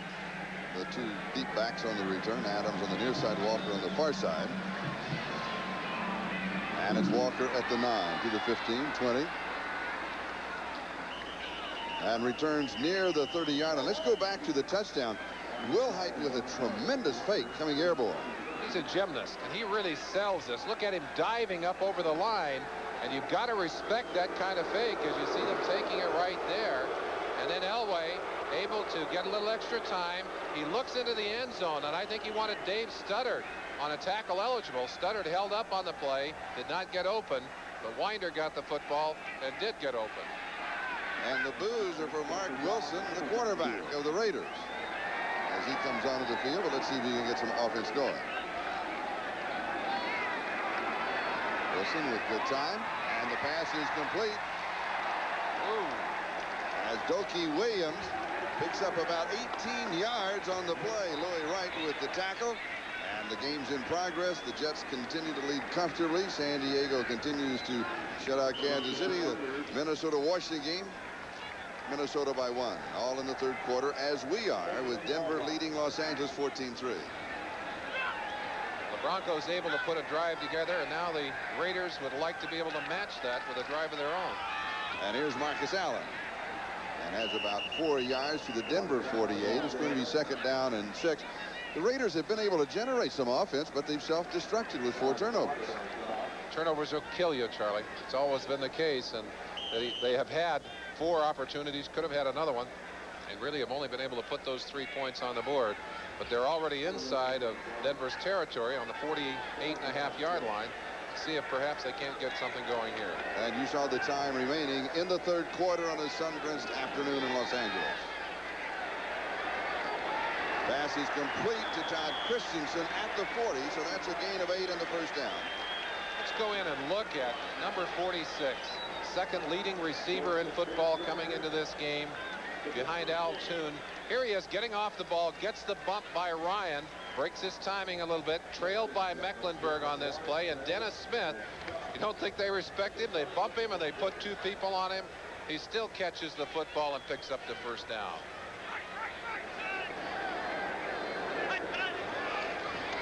First down, Denver 40. Pass over the middle is complete again to Todd Christensen. He goes to the 30. It may be another first down. It's close.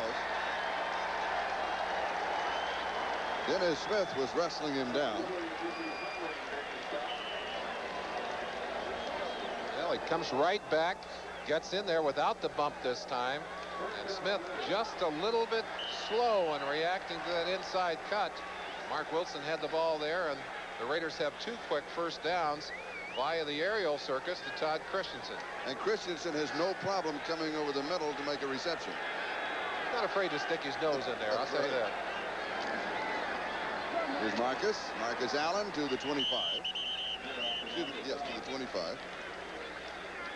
We mentioned Denver's leading tackler, Ricky Hundley, number 98. In fact, I think he had, 98 tackles, not quite that many coming into this game. There he is, quickly up inside, gets away from Charlie Hanna, number 73. I think the man that was trying to block him does a good job of making the tackle, but a healthy gain in spite of that, as the Raiders have a 2nd and 6 coming up here.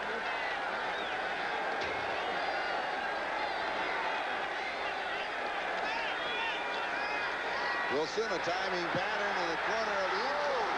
Complete to Jessie Hester. Mike Harden had the coverage. Good pass. Excellent touch on that football. And you'll see one of the big differences between Marc Wilson and his opposing quarterback today is the fact that Wilson will hang that football up. The long passes are this kind of passes. Elway tends to zip the ball usually. Wilson's a hanger. He loops that ball. He had that one just barely out of Hester's range. And there's a look at John Elway. Not much of a day for John today. No. Hadn't had the ball a lot. You know, he's performed when he's had it, but hadn't had it a lot. They are happy about what's on the board, though. Oh, yeah. Christensen, when you're in trouble at the 16-yard line, you got a first down.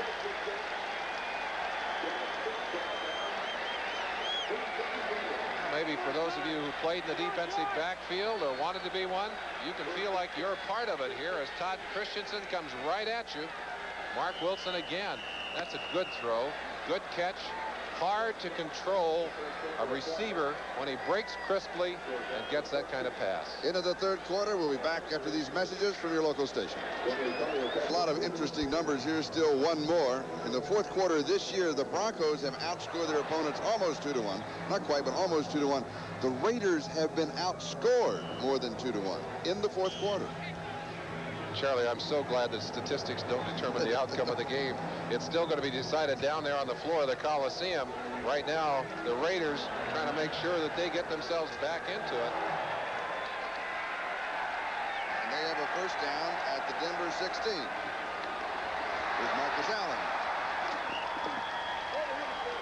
4 yards to the 12, second down and 6. Tony Lilly with the tackle. We gave you an opportunity to put on your helmet, your shoulder pads, and play in the defensive backfield. Now you can be a defensive end. Simon Fletcher, number 73, doing a good job of getting off the block and getting outside. Tony Lilly, 22, up from his position in the backfield. Between the two of them, they were able to corral Marcus Allen, but he's still got about 4 yards on the play. Second down and 6 at the 12-yard line. Denver leads 14-3.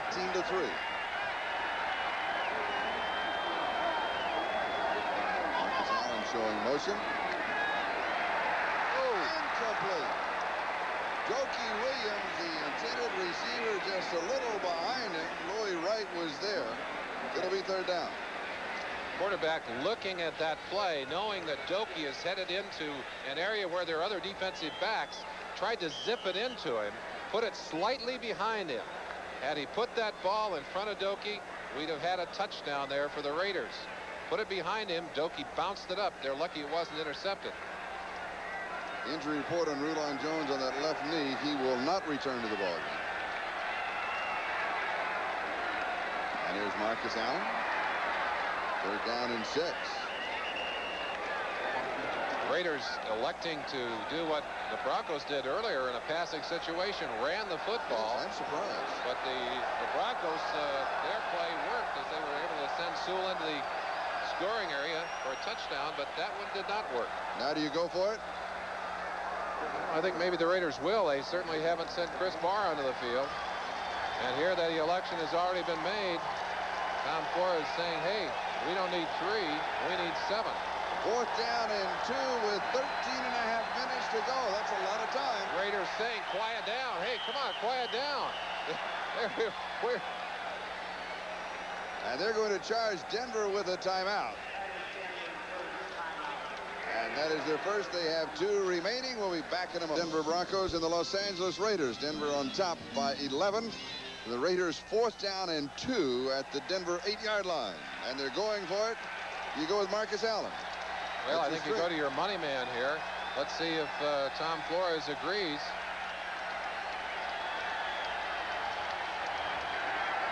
Looks like an audible from Marc Wilson.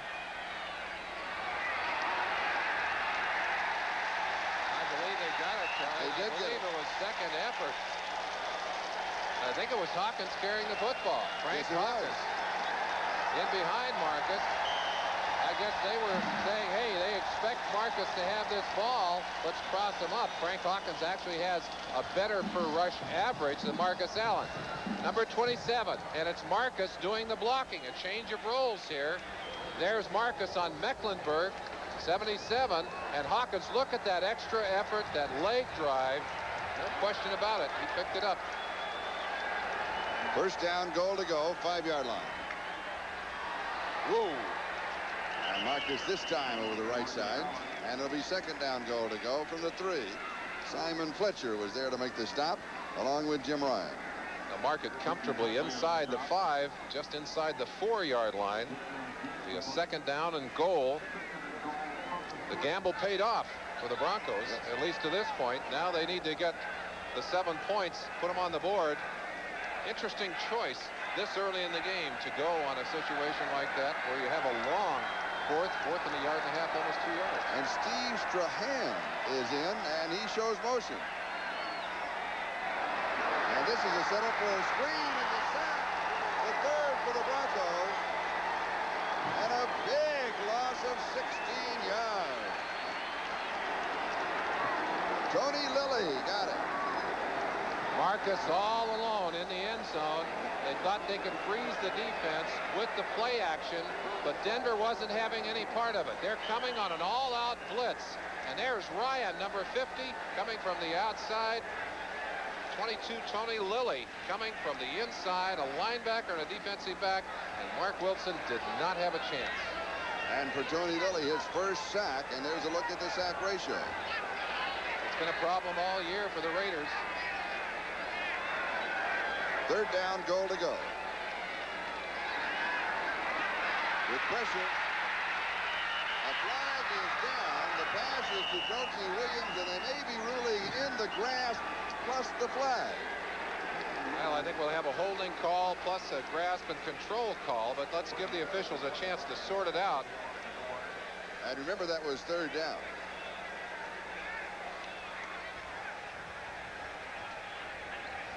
There's a man who would like a chance, Jimmy Plunkett. Holding against the Raiders. So remember, a moment ago, they were just inside the 4. Holding, number 65 offense. Penalty will be declined. Fourth down. Well, declining the call because they want to take the down away from the Raiders. They'll force them here to go for the field goal. Coming into today's game, and for Denver, that is their 4th sack. And now for the last 6 games, they have had 5 sacks, which is an NFL record. 5 sacks a game. They're only 1 away from stretching that to the 7th game. They're doing it without their best sacker on the field. Rulon Jones on the sideline with a bad knee. And the 42-yard field goal attempt by Chris Barr. Blocked. It is blocked. And picked up by Dennis Smith.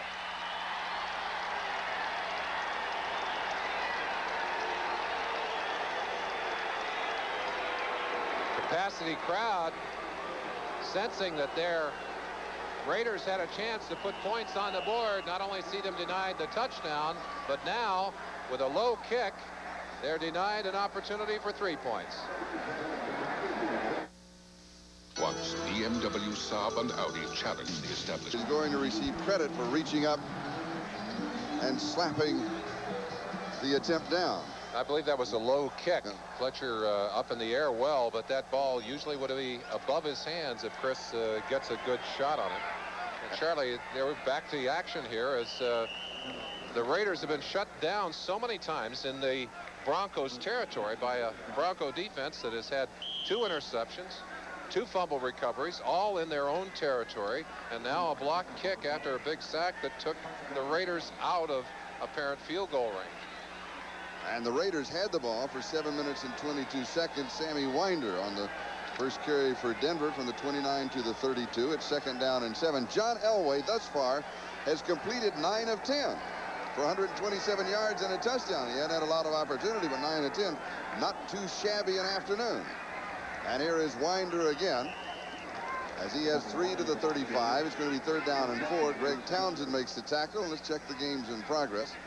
In the National Football League this afternoon, the Jets continue to waltz away from Seattle. San Diego leading Kansas City now 16-7. The Chiefs finally got on the scoreboard. Minnesota beginning to pull away from Washington, so Minnesota truly is a playoff team.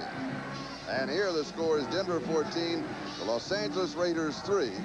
Now with 9:50 and counting, that is the time remaining in the ball game at the Coliseum. And I'll tell you, Dan Reeves right now on the sideline is saying, let's just run that football, control the clock, and take the time away from, and Denver Broncos call a timeout. That's some their second. Confusion as Elway pulled away from the center, either some misunderstandings on the offensive side or a defense he didn't like, one or the other. So we'll take a timeout. The score is Denver 14, Los Angeles timeouts remaining. Broncos have wasted a couple of timeouts in this half, and that could come back to haunt them. Denver 3rd down and 4 at their own 35. And Elway slips away and heads for the sideline. Penalty flags were already on the ground. I think we had an offsides on the Raiders. But, Charlie, here's something we alluded to earlier in the game. The fact that these 2 teams have not split a season series since 1977. And, of course, if you believe in history, you'd have said coming in the Broncos have it going for them. And yet the Raiders coming in off a 5-game winning streak. They really appeared to have their offensive situation together. They've been playing good defense all year. But their offense has certainly self-destructed many, many times today against a good Denver defense, and I think we need to give them some credit in that situation. the penalty against the Raiders, so it'll be a first down for Denver.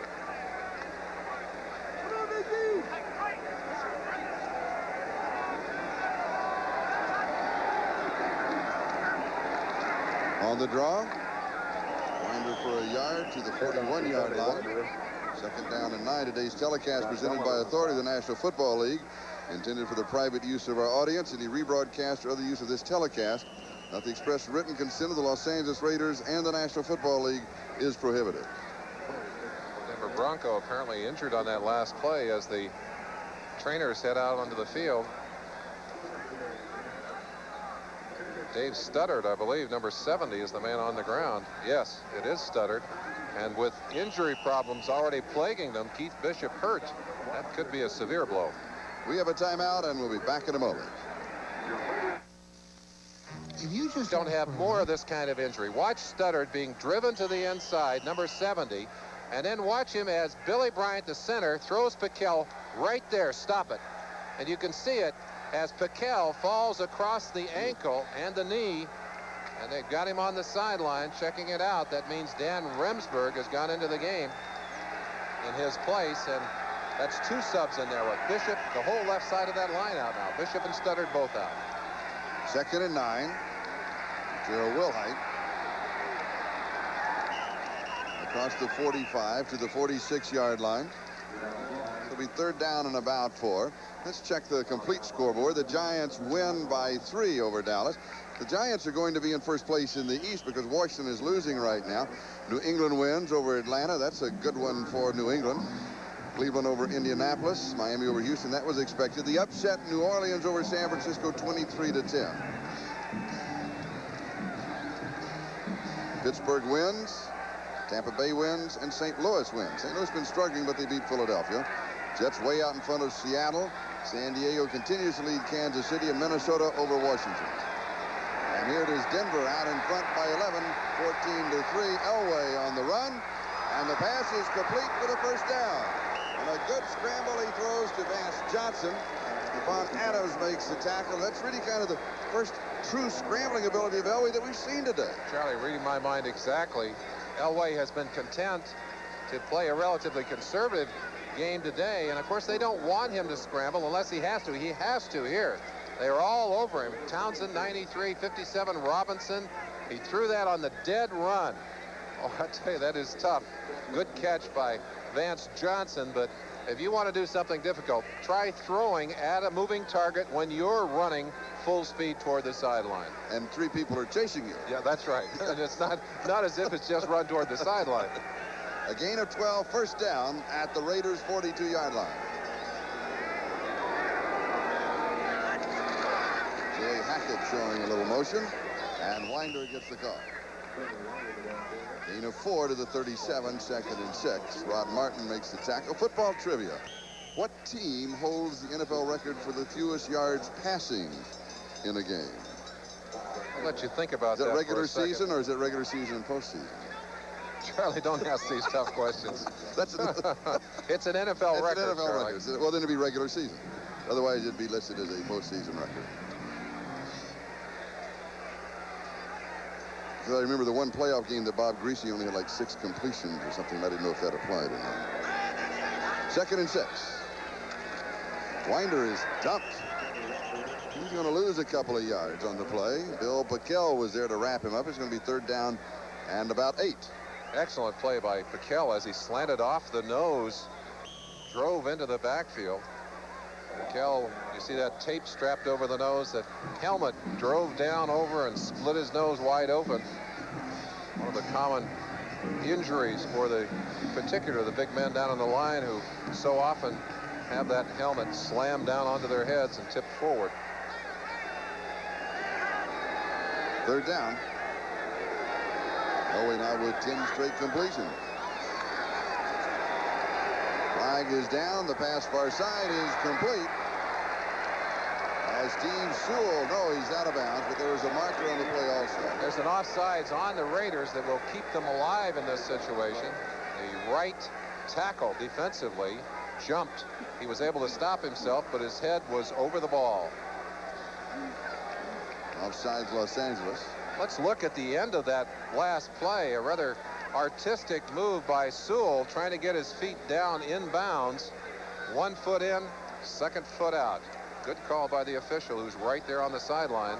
2nd foot on the line. Defense, still 3rd down.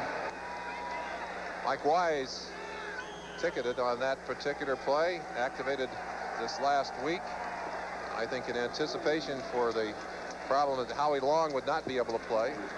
That's not the kind of thing you want to have your name mentioned for, though, Charlie.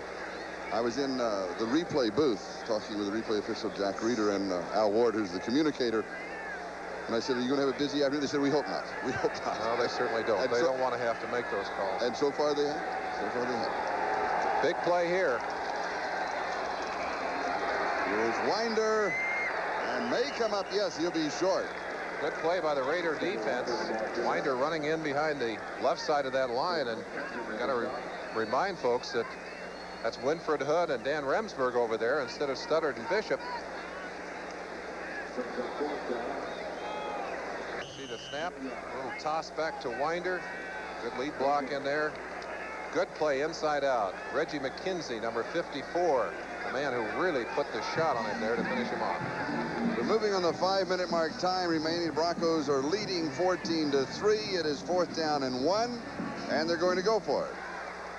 Interesting call. Of course, you don't gain much here with a punt, and it's a long field goal for Carlos. It would be a 50-yard field goal attempt.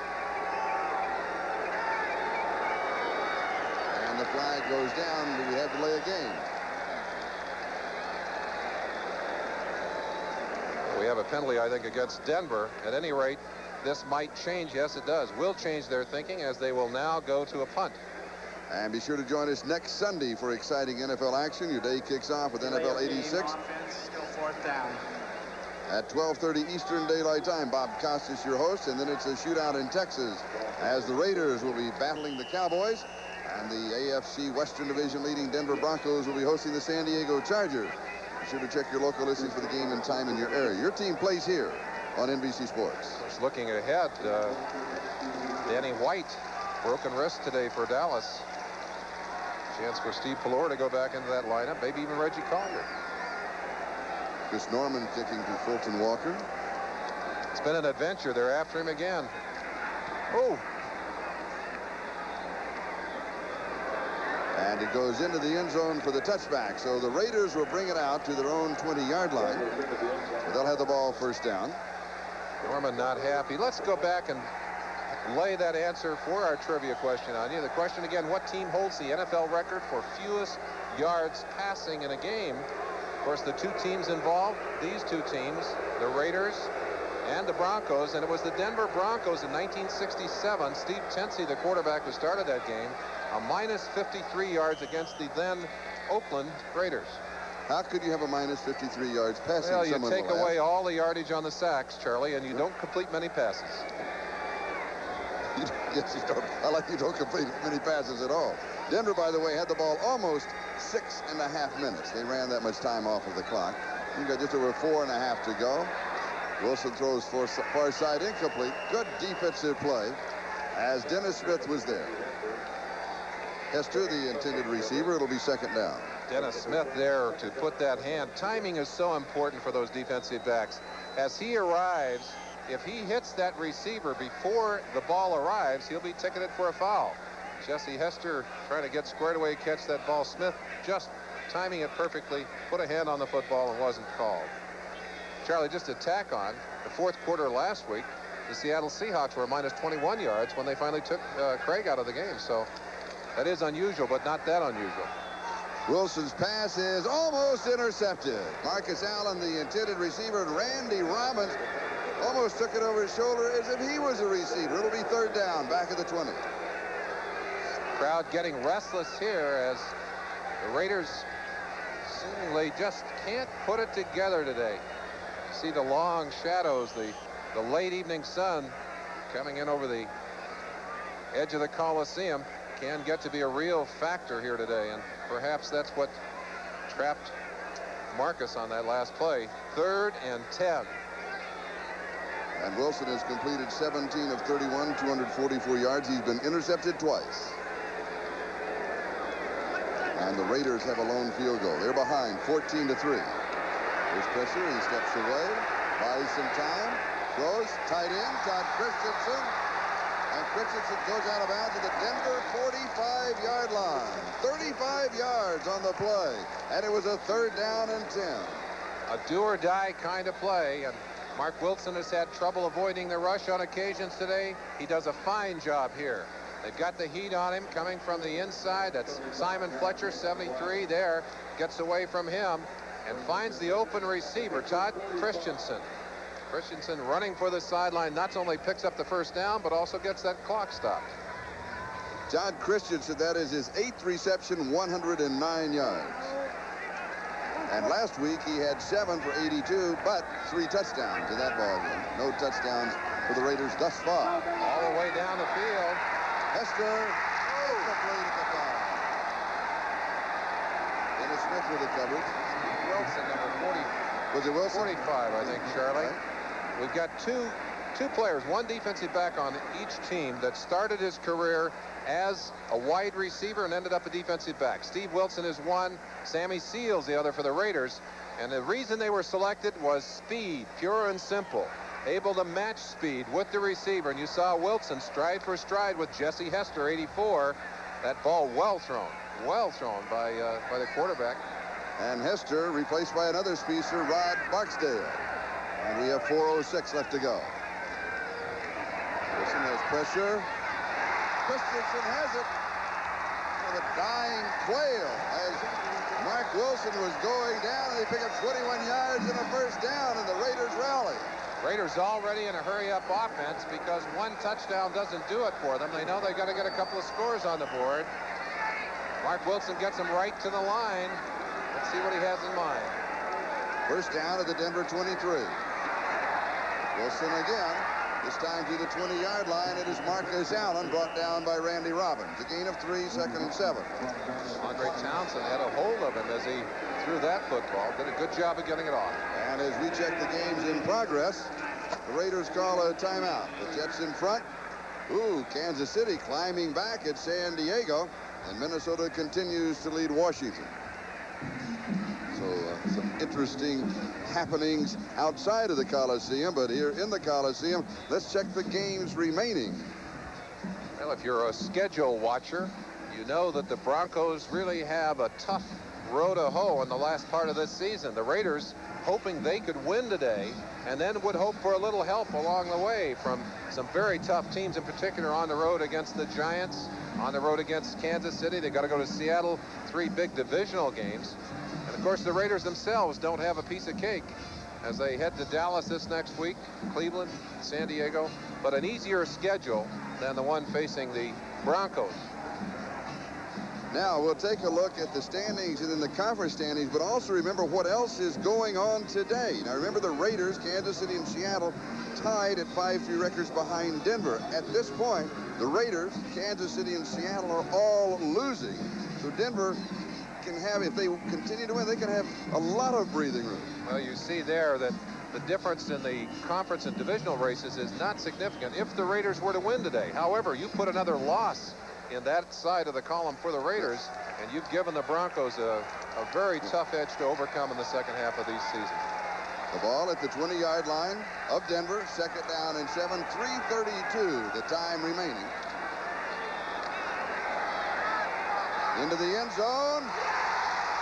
Touchdown, Hester.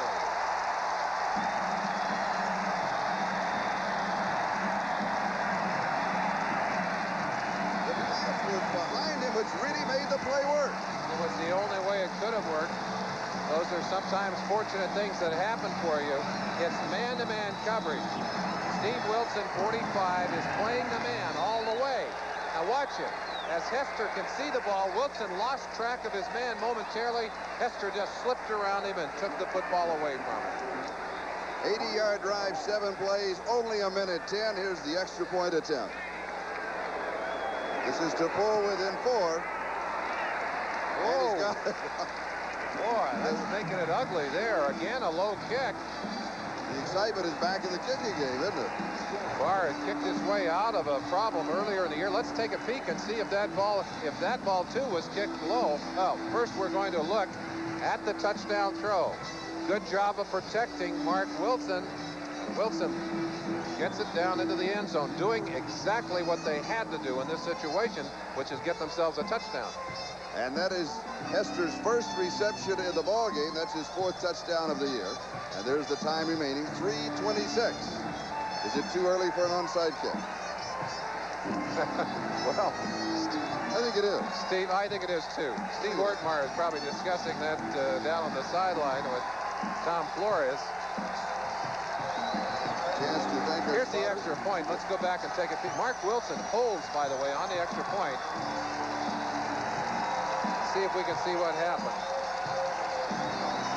No problems there, but you see Chris Barr shaking his head. I think maybe an indication that he didn't get that ball up where it should have been. Let's see if we can see it from this angle. That ball is low, and it's Simon Fletcher again, the man who blocked one earlier. Got his fingers on that one. And on an extra point, you've got to get that ball up, get it over their heads. Fletcher at 6'5", 240, got a piece of it. The Broncos have their hands team on in case there is an onside kick. Well, and an opportunity if the Raiders want to kick the ball deep, knowing that it's going to be difficult to return the ball with this many men up. If it is an onside kick, it must go 10 yards before the kicking team can touch it. How do they kick it away? Kind of a squib type kick. They're just trying to drop it in behind the line. Gene Lang picks it up and heads for the sideline. Wilhite was the deep back on the return. So it was like an almost, I'll drop it over the front line, see if somebody can run under it. I think that's a very cleverly designed onside kick. Yes. One that's designed to spin, and he got a lot of spin on that ball, but was well handled by the Broncos. Charlie, timeouts could be a factor this game. Raiders, the Bronco has one, and the Raiders have given up one, so they only have two. But right now, pressure squarely on the Raider defense. They have got to take the football away from the Broncos to give their offense another opportunity. And the fans are now back into the ball game. Denver leads by 4. And Winder cut down at the line of scrimmage. No, it's Wilhite cut down by Bill Pickel. Pickel, following that play inside out from his nose tackle position, did an excellent job of making that tackle.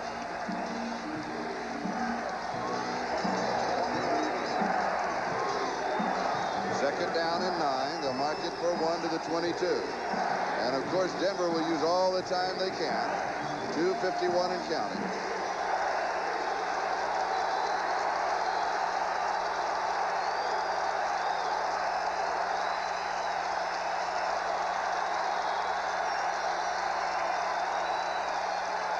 Play action fake. Elway fires to the sideline. I think it's a good reception. Yes.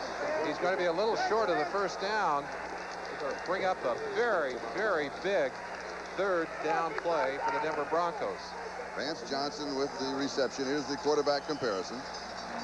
You look at that, it's hard to believe that Elway has that kind of numbers because he does not seem to have been that big a factor in the game today.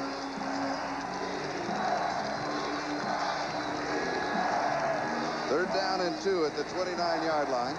The big difference there between the two quarterbacks, those 2 interceptions behind Marc Wilson's name, both down deep in Denver territory.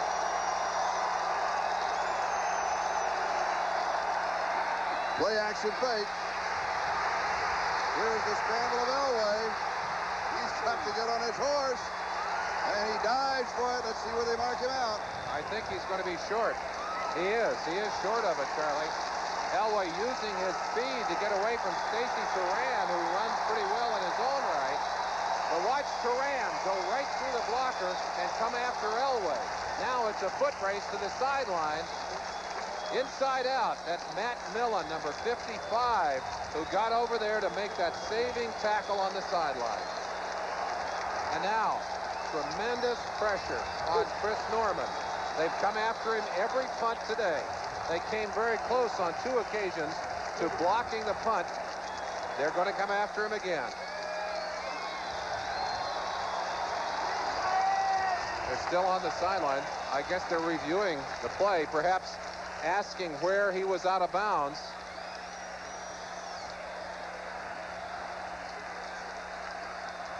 First opportunity for the replay officials to get involved in this game. They'll look to the sideline and mark it again. There's the time remaining, 2:21. Maybe we can go back and look at the last part of that play where Elway goes out of bounds. Here it is for you at home to take a peek. Millen coming inside out, and it looks like he's, well, almost dead between the two lines, and they have marked it forward of that. He needed to get to the 31. He did not get to the 31. No, he didn't get to the 31, but back there you see the ball. That's as good a spot as any. That's the 29. You know. Well, it's in the neighborhood. Relatively immaterial. I think Reeves will play it conservatively at this point anyway and kick the ball, even if he's close to a first down. He wants to put as much green between Marc Wilson and his offense in the end zone as he possibly can. That is the umpire, Rex Stewart, who has the headset on. He's in communications with Al Ward, who is the communicator, and Jack Reeder, the replay official. And I'm sure that that's the point, Mervyn. It just have to be. Well, I think it's absolutely. I think it's the mark of the ball. Yeah, and there's Al Ward on the phone. There's the replay booth.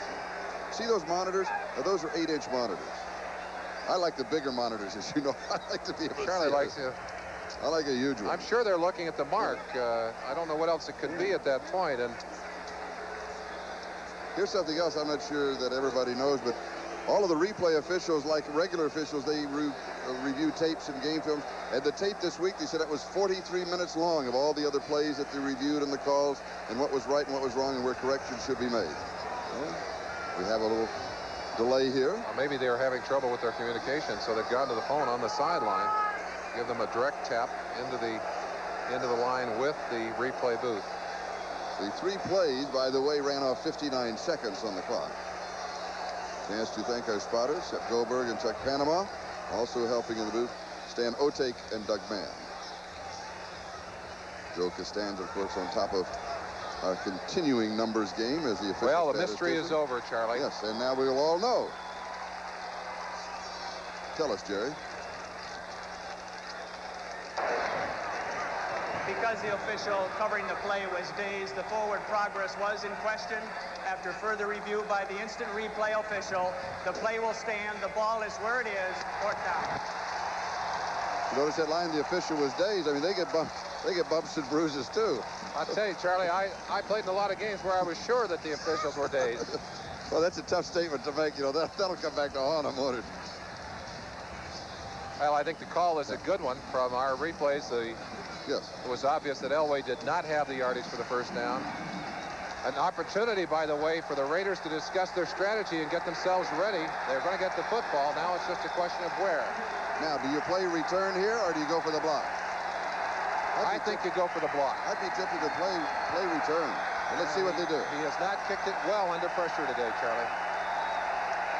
Yeah, they're going for the return. They play return, and he has a good kick. And he booms it. But the wind does hold it up. Fair catch is taken at the 35-yard line. So the Raiders really got a long way to go. They've got the 36-yard punt. They've got to go for the touchdown. A field goal will not help them. However, 2 field goals would. How much time do we have? 2:13. There's a lot of time left. The Jets continue to lead Seattle. San Diego by 2. And Minnesota leading Washington by 5. And here the Raiders are down by 4. There's the time remaining, 2:13. No question this about crowd the has offense. stayed, you know. The offense is hurry-up offense right from the beginning. They'll probably have 2 or 3 plays called, Charlie. Wilson. Oh! Randy Robbins. Ooh, yeah. That's the way to end it all right there. If he catches that football, it's 7 points for the Broncos, not for the Raiders. Well read, inside out. That ball, again, that's an area in which Marc Wilson has a little problem. Does not have the velocity on the ball of a John Elway. Of course, who does? But in that situation, there was time after the ball was thrown for the defensive back to recover and get a hand on it. Going to Marcus Allen. It is now 2nd and 10. Raiders ball, their own 36. They have 2 timeouts remaining and 2:08 left. Four-man rush by Denver. Flag is down. The pass is complete to Marcus Allen. The clock is stopped with the marker at 2:01. I think we'll probably have a holding call against the Raiders offense, and this will be a choice for Denver. Do they want to take the down or the 10 yards? Reeves is saying, well, Joe Collier is saying take him back. He wants the yardage. He doesn't care about the number of downs. He wants to make it work as much real estate as possible. Henry Lawrence over there arguing with the official. I believe he's the man they're going to call. Holding number 70 offense, still second down. Take it back to the 26. Second and 20. Well, with 2 minutes on the clock now, and we've got a 2-minute warning, I believe. Yes. And the 2-minute warning to both benches. The score, Denver 14, Raiders 10. Rulon Olsen, 2 minutes left in the Coliseum. Denver 14 and the Raiders 10. Second down and 20 for Los Angeles. The officials huddling up to make sure they're all on the same page for this critical 2-minute period. Raiders in their own huddle, and I'm sure if I were in that huddle, I'd be wanting to know who are the guys that got us to a point where we're in this game at this point. And Todd Christensen with 9 catches, 131. I think it'd be the guy I'd be looking for. Oh, yeah. Marcus, although he's healthy, has not had a great day. And I think, again, that ankle is bothering his performance still somewhat. There's the man that calls the plays. We can only speculate as to what he has sent out onto the field. And, of course, right now, the biggest problem they have is picking up the first down because it's 2nd and 20. Marcus Allen rushed 21 times for 68 yards, receiving 3 for 13. So a total of 81 yards for Marcus Allen. Last time they played, his total was 204 rushing and receiving. And they still lost. That's right, lost by 2. Now they trail by 4. In the coverage, it is intercepted. Mike Harden with his second interception of the game. And a flag is down. A fight breaking out at the 15-yard line. Simon Fletcher and Charlie Hanna going at it on the sideline, but I think it's after the fact. Mike Harden with the interception in the touchdown. 40 yards on the return. Well, we almost saw Randy Robbins pick it up and take it in. They dodged that one, but they didn't dodge this one. Ball over the head of number 32, Marcus Allen, as he hooks up right there. Mike Harden just steps up and takes it, personal drags fouls, it down. offsetting dead ball fouls on number 73 on each team. After the touchdown was scored, the touchdown is good. We'll kick off from 35. The touchdown stands. And for Mike Harden, that is his 3rd touchdown this year and his 4th interception. Those are big numbers, and of course the biggest numbers right now are on the scoreboard as they line up for a shot at an extra point. Maybe 21-10 if they can convert on the extra point and virtually shut the door at this point in the season on the Raiders, who are going to have a desperately difficult time unless they can get some help to come back and catch up with the Denver Broncos. And if the other scores stand, then Denver's going to have a 3-game lead in the West on everybody. Ooh. We continue to see an adventure with a kicking game. Yes, we Kicked it do. off the inside. Had a problem with the Most hold. valuable player, you just saw him in action, number 31, Mike Harden, 2 interceptions. The last one shut the door on the Raiders. He returned it 40 yards for the touchdown. And Budweiser will be making a contribution to the United Way on behalf of all of the MVPs selected this season in the National Football League. So congratulations to Mike Harden and the entire Denver defense. There's some sad, long faces on the Raiders side of the line, but it's really the turnovers on the day that have been the killers. Plenty of opportunities for the Raiders. 3 interceptions and 2 fumble recoveries have taken away the opportunities for them to score. They simply couldn't recover from that today. Plus the blocked field goal attempt by The Townsend. blocked field goal. Yep, Yeah. by Simon Fletcher. Rich Carlos kicking off with Fulton Walker and Stephon Adams. And just a short squib-type kick to take away any kind of a major return. And that was Matt Millen. And Los Angeles will go to work as we check all of the scores. The Giants defeating Dallas. New England wins and Cincinnati wins. Cleveland, Miami, and New Orleans with the upset over the 49ers. Pittsburgh over Green Bay. They continue to struggle. Tampa Bay over Buffalo. St. Louis by 3 over Philadelphia. The Jets, that is now official. And in the fourth quarter, look at this, though. Kansas City in front of San Diego. And Minnesota out in front. And Kansas City right now is going to be the team chasing the Denver Broncos. Marcus Allen.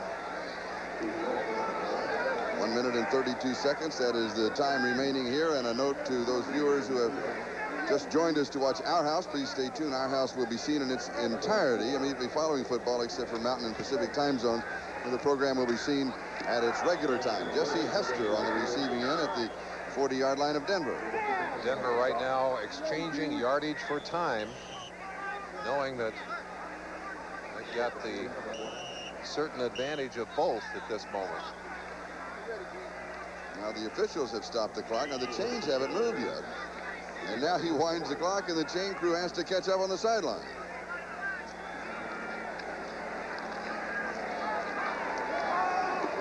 Wilson overthrowing Marcus on the sideline pattern. So that stops the clock at 1:02. I think just wanting to stop the clock, as Marcus was well covered by Steve Wilson on that play. With 1 minute and 2, you've really got to get down into that end zone and then hope that you can get an onside kick. You know, going down for 1 touchdown is cosmetic. It's not going to help you. Wilson has completed 23 of 40. He's thrown for 340 yards and 1 touchdown, but he's been intercepted 3 times, one of which was returned for a score. 2nd and 10. Now he goes deep into the far corner. And an interception is saved. Mike Harden went up for the interception. And Tim Moffitt is the offender who defended on the play. And so it is incomplete, and it'll be 3rd down. And there is the owner of the Denver Broncos. Much happier now than he was at the half, Pat Bowlen. And we join Pat and our executive producer of NBC Sports, Michael Weissman. The coordinating producer of NBC Football, and today's director is Ted Nathanson. The coordinating producer of NFL 86 is John Filippelli. Today's telecast has been produced by George Finkel. NFL 86 produced by Tom Roy. NFL 86 directed by Bucky Gunts. Our technical directors Ray Figelski and Sal Nagita. And Todd Christensen pulls in still another one. And he picks up 16, will run his totals. 10 for 147. A big day for Marc Wilson, but Charlie, the only numbers that are really important are the numbers on the scoreboard, which tell you one thing, and that is that the Raiders have fallen 3 games back in the divisional race. And the Denver Broncos out in front 21-10. And Seattle losing day, they fall 3 games back also in the divisional race. Kansas City can stay within a couple. Dan Reese, all during this week, has talked about the difficulty of his team to get that crispness that they had earlier in the year. He said we're struggling a little bit, and they struggled here today, but the Raiders struggled even more. Yes. Let's credit the Bronco defense for forcing turnovers today. Really, that was the difference in the game, and that man in the orange hat behind the nice people who have made this broadcast possible is a man that will take several bows, I'm sure, when he gets back to Denver, and deservedly so. Well, the Bronco defense, no question, they won the ball game. And, you know, as the Bronco offense kind of just sputtered around in the first half and couldn't get anything going, the defense kept them in the game. Well, you know, a good defense, and we talk always about what does it take to get you into a championship, to keep you in a game, and it's a defense, Charlie. On the days when you sputter, you've got to play good defense, and that's what they did today. They sputtered on offense, they stayed close because of the defense, and they came back, put enough on the board to win. Wilson throwing to Christensen and just misses him at the goal line. We've got 40 seconds left to go here. And a reminder, next Sunday, exciting NFL action. Your day kicks off with NFL 86 at 12:30 Eastern Daylight Time with your host, Bob Costas. A shootout in Texas, the Raiders battling the Cowboys. And possibly the AFC Western Division leading Denver Broncos that we watched today. They'll be hosting the San Diego Chargers under their new head coach, Al Saunders. So be sure to check your local listings for the game and time in your area as your team plays here on NBC Sports. 2nd down and 10 at the 24-yard line. Little pump fake and going deep into the corner, and it is incomplete. Louis Wright with the coverage, and Doki Williams, the intended receiver. It'll be third down. Charlie, I'm sure that when the Los Angeles Raiders sit down to review their films and have a chance to look at the way they've squandered their opportunities, they're going to be a very sad team, because this certainly was a game that was well within their grasp. Yes. In fact, a game that they will, I'm sure, look back and say we should have won the game, much as they did in the opening game. They came back from Denver, a game they lost 38-36, saying we should have won that game. But it's not the we should haves and we could haves that put you in the playoffs at the end of the year. It's the we did. And the sweep will continue for 9 years. Either the Raiders or the Broncos against each other have won both ball games. They haven't split. Strange. That is strange, isn't it? That one really is. Christensen inside the 15. But I think we broke one of those streaks, because Denver was ahead at the half, yes, and they will win this game. So that 6-game streak is gone. And there's another interception. Another interception. That one doesn't do much. Is that Rick Dennison? 55 Dennison, the man that picks it up. A batted ball again. Just a matter of letting the clock tick off now, as Elway and his offense will come on the field and take a few high fives. Well, you take them. Ugly. It's beautiful. It's a win. 4 interceptions, 1 for a touchdown, 2 fumble recoveries, a blocked field goal attempt. And the story today is written defense. In the last 2 games before today, the Broncos have been a -5. They had not taken the ball away from their opponents. They turned it over 5 times. Here today, they've exactly reversed that stat, as they're a +5 in the turnover ratio. Dan Reeves, the winningest coach in the history of the Broncos. And Denver stays comfortably in front in the West. The clock with its final countdown. And the score, the Denver Broncos 21, the Los Angeles Raiders 10. And Tom Flores now with a record of 5-4 as for the Raiders. And the Broncos record is a very comfortable 8-1 as they start the second half of the season on a high note. Charlie, the first half of the season is for positioning. You close out those championships in the second half. And the Denver Broncos have done a great job to put themselves at a healthy advantage as they start into the second half of the season. And they've put some giant roadblocks in the way of the Raiders, who now must not only recover and play great football the last half of the season, but have to hope that they get a lot of help. They've got to see some people really knock the heck out of Denver to help them out, or they have no chance of getting back into the championship race. They have four losses in the loss column. They still have a shot at a wild card.